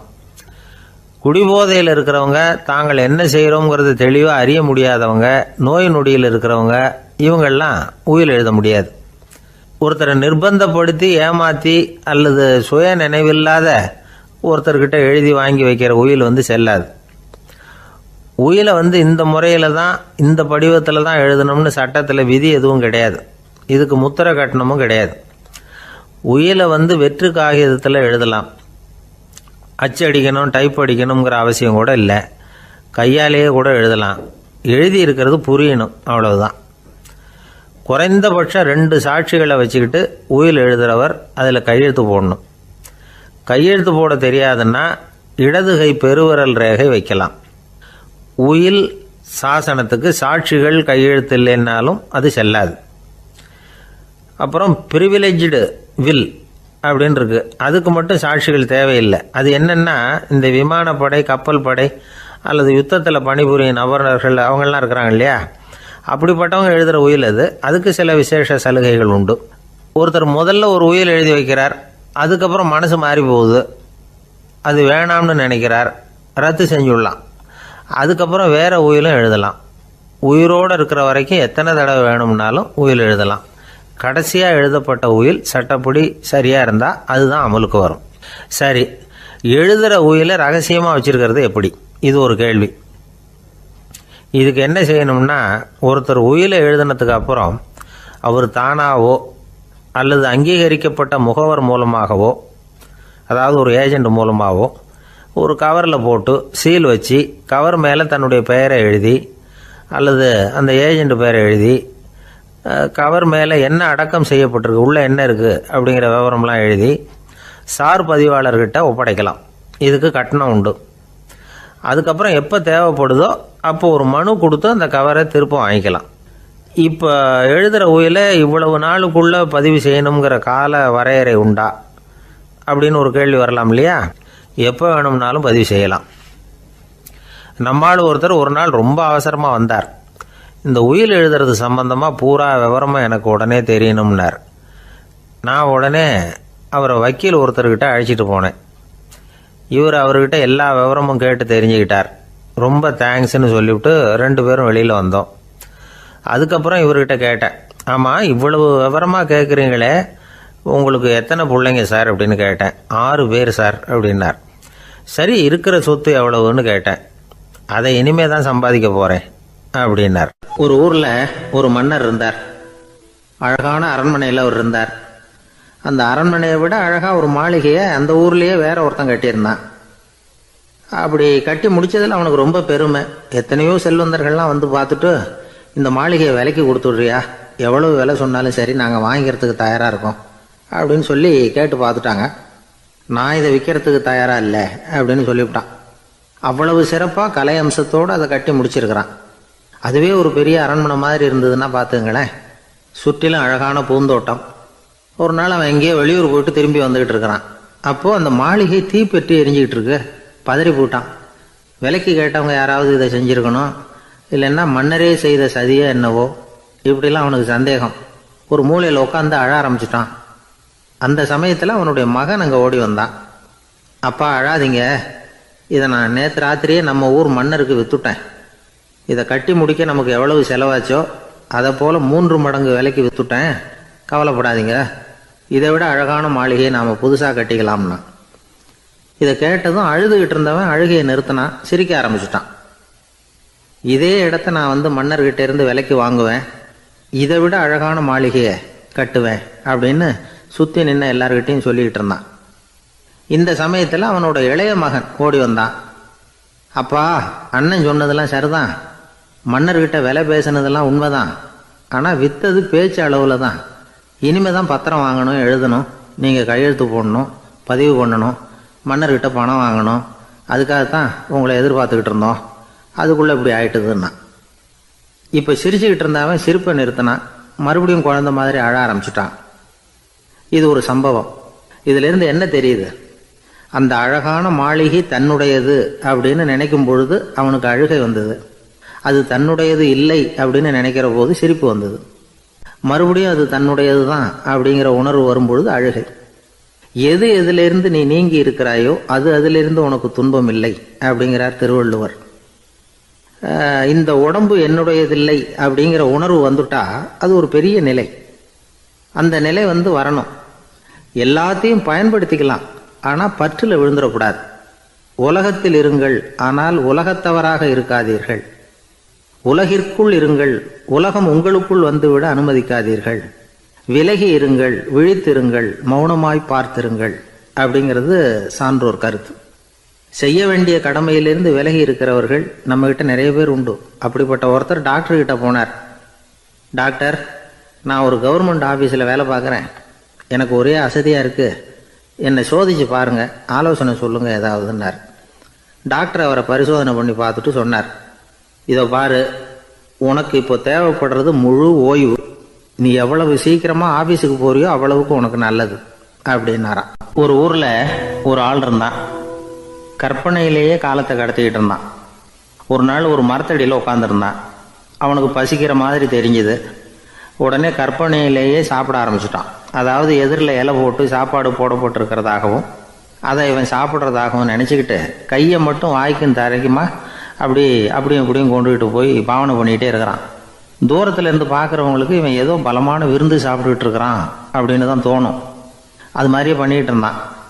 அந்த வழியாக ஒரு சன்னியாசி வந்துக்கிட்டு இருந்தார். இவனை பார்த்தார்.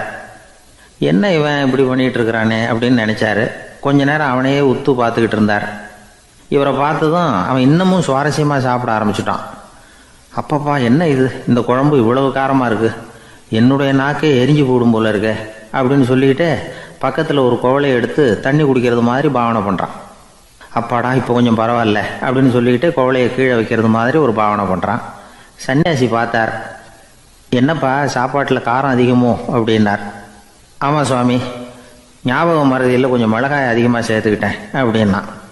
சரி சாப்பிடு அப்படின்னு சொல்லிவிட்டார். அவன் சாப்பிட்டு முடிக்கிற வரைக்கும் பொறுமையாக உட்காந்துருந்தார். அவன் அப்பாடா அப்படின்னு சொல்லிட்டு மறுபடியும் தண்ணியை எடுத்து குடித்தான். எல்லாம் கற்பனையிலேயே. அதுக்கப்புறம் சன்னியாசி பேச ஆரம்பித்தார். இதை பாருப்பா, உன்னுடைய கற்பனையை நான் மெச்சுறேன், இருந்தாலும் உன் சாப்பாட்டில் ஒரு இனிப்பையும் வச்சுருக்கலாமே, ஏன் மிளகாயை அளவுக்கு அதிகமாக போட்டுவிட்டு அவஸ்தைப்படுறேன் அப்படின்னார். அவன் யோசிக்க ஆரம்பித்தான். அதுக்கப்புறம் இவர் சொன்னார், இதை பாருப்பா, இனிமேல உன்னுடைய கற்பனையும் உயர்ந்ததாக இருக்கட்டும் அப்படின்னு உபதேசம் பண்ணிவிட்டு போனார். எப்பவும் உயர்வை பற்றியே சிந்திக்கணும். உயர்வு கிடைக்கலன்னா கூட அப்படி சிந்திக்கிறத நிறுத்தப்படாது அப்படிங்கிறார் திருவள்ளுவர். உள்ளுவது எல்லாம் உயர் உள்ளல், மற்ற அது தள்ளினும் தள்ளாமை நேர்த்து. ஊக்கம் இல்லாமல் உலகத்தில் வாழ்ந்து பிரயோஜனம் இல்லை. அதனால் உயர்வாகவே சிந்திக்கணும். அது நம்மளை ஊக்கப்படுத்தும். இது பெரியோர் வாக்கு. இந்த உலகத்தில் கற்பனையிலேயே வாழ்கிற சில கஞ்சர்களும் உண்டு. அதாவது 2 கஞ்சர்கள், 2 பேரும் பக்கத்து ஊரில் இருந்தாங்க. பொங்கல் சமயம் ஒரு கஞ்சன் தன்னுடைய மகனை கூப்பிட்டான். இதை பாருப்பா, பக்கத்து ஊரில் என்னுடைய நண்பன் ஒருத்தன் இருக்கிறான், அவனுக்கு பொங்கல் பரிசு ஏதாவது கொடுக்கணும், நான் ஒரு 4 ஆட்டுக்குட்டியை தரேன், நீ கொண்டுகிட்டு போய் கொடுத்துட்டு வந்து விடுறியா அப்படின்னு கேட்டான். சரி, நான் புள்ள ஒரு பைய கையில் எடுத்துக்கோன்னா. அவன் எடுத்துக்கிட்டான். இந்த ஆட்டுக்குட்டி பிடிச்சிக்கோ அப்படின்னு சொல்லி ஒவ்வொன்றா போடுறேன் பார், அப்படின்னு சொல்லிட்டு 1 2 3 4 அப்படின்னு எண்ணிக்கிட்டே வெறும் சைகையாலேயே ஆட்டுக்குட்டியை பிடிச்சி போடுறது மாதிரி பாவனை பண்ணிகிட்டு இருக்கிறான். அவன் பிள்ளையும் அது ரொம்ப அக்கறையாக வாங்கிக்கிறது மாதிரி வாங்கிக்கிட்டு அந்த பையை தூக்கிக்கிட்டு அடுத்த ஊருக்கு போகிறான். இவன் அங்கே போய் சேர்ந்த நேரத்தில் அந்த கஞ்சன் ஊரில் இல்லை, எங்கேயோ வெளியில் போயிருக்கிறான். அவனோட புள்ள மட்டும்தான் வீட்டில் இருந்தான். இவன் அவன்கிட்ட இதை பாரு, எங்கள் அப்பா உங்கள் அப்பாவுக்கு ஆட்டுக்குட்டி கொடுத்து அனுப்பியிருக்கிறாரு, பிடிச்சிக்கோ அப்படின்னு சொல்லி பாவனையிலேயே ஒவ்வொன்றா எடுத்து அவங்ககிட்ட கொடுத்துட்டான். அவனும் வாங்கிட்டான் வாங்கிறது மாதிரி. அப்புறம் சொன்னான், சரிப்பா நானும் பதிலுக்கு ஏதாவது ஒன்றுகிட்ட கொடுக்கணும் இல்லையா, அதனால் அந்த பையை பிடி, ஒரு 10 எலுமிச்சம்பழம் தரேன், பதிலுக்கு அதை நீ எடுத்துகிட்டு போ அப்படின்னு சொல்லி கையாலேயே ஒவ்வொன்றா எடுத்து போடுறது மாதிரி பாவனை பண்ணிவிட்டான். அவனும் ரொம்ப நன்றி அப்படின்னு சொல்லிவிட்டு அதை வாங்கிட்டு போயிட்டான். கொஞ்ச நேரம் கழித்து வெளியில் போயிருந்த அப்பங்காரன் திரும்பி வந்தான். உள்ள சொன்னான், அப்பா உன்னோட நண்பர் அவருடைய மகன் மூலமாக உனக்கு 6 ஆட்டுக்குட்டி கொடுத்து அனுப்பியிருந்தார், நானும் பதிலுக்கு ஒரு 10 எலுமிச்சம்பழம் கொடுத்து அனுப்பியிருக்கிறேன் அப்படின்னா.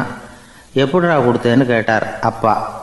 இப்படி தான் கொடுத்தேன்னு சொல்லி சைகையிலேயே காட்டினான். இதை பார்த்து தான் அப்பங்காரனுக்கு பயங்கரமாக கோவம் வந்துட்டுது. பலார்னு அரைஞ்சுட்டான் பையனை. ஏன்பா அரைஞ்ச, 10 எலுமிச்சம்பழம் கொடுத்துட்டேனே அப்படிங்கிறதுக்காகவா அப்படின்னு கேட்டான்.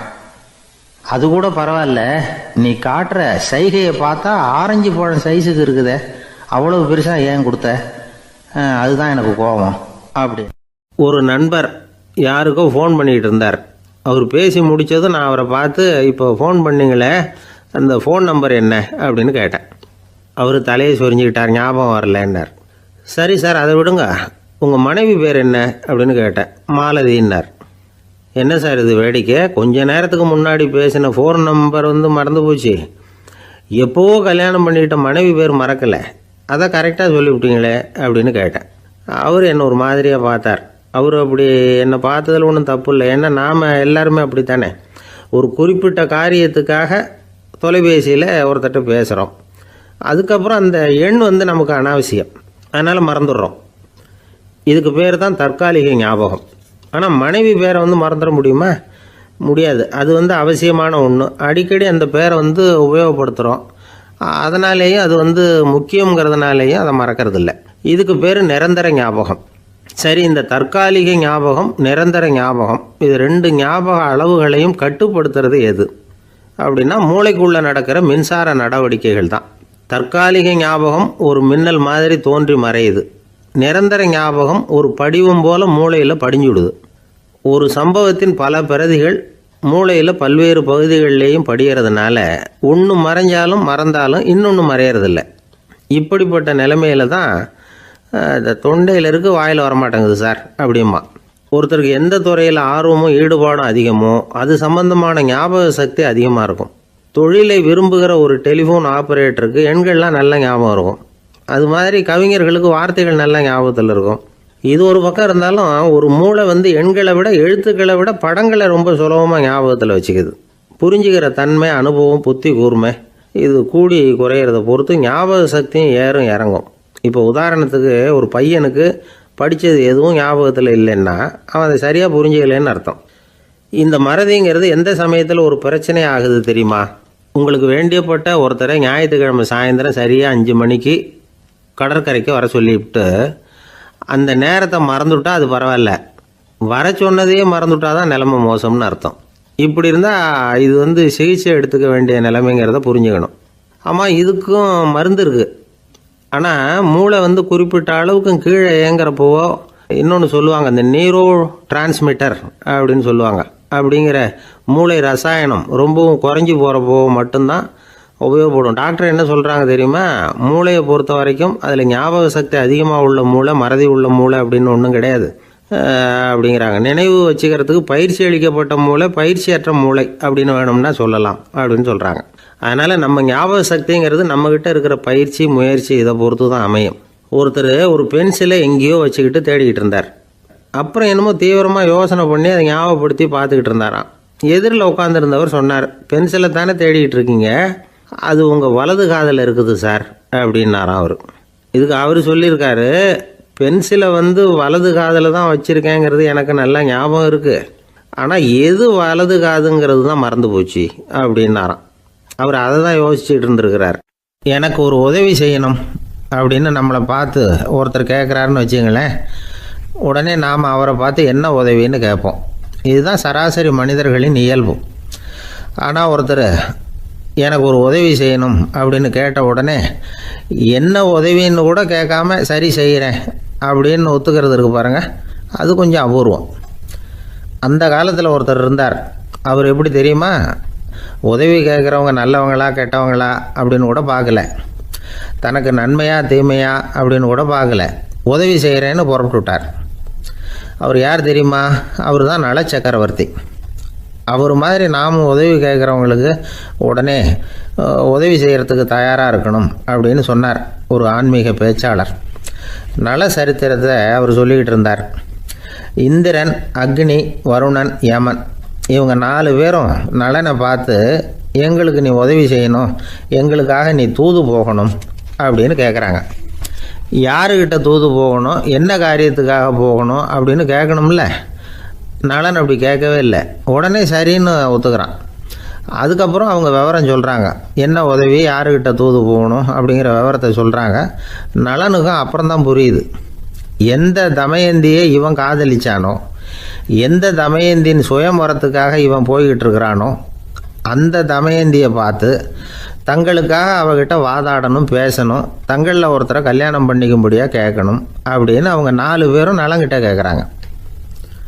இதை கேட்டதும் நலன் கொஞ்சம் கூட முகம் சுளிக்கலை, பதட்டப்படலை, நேராக தமயந்தி கிட்ட போகிறான்.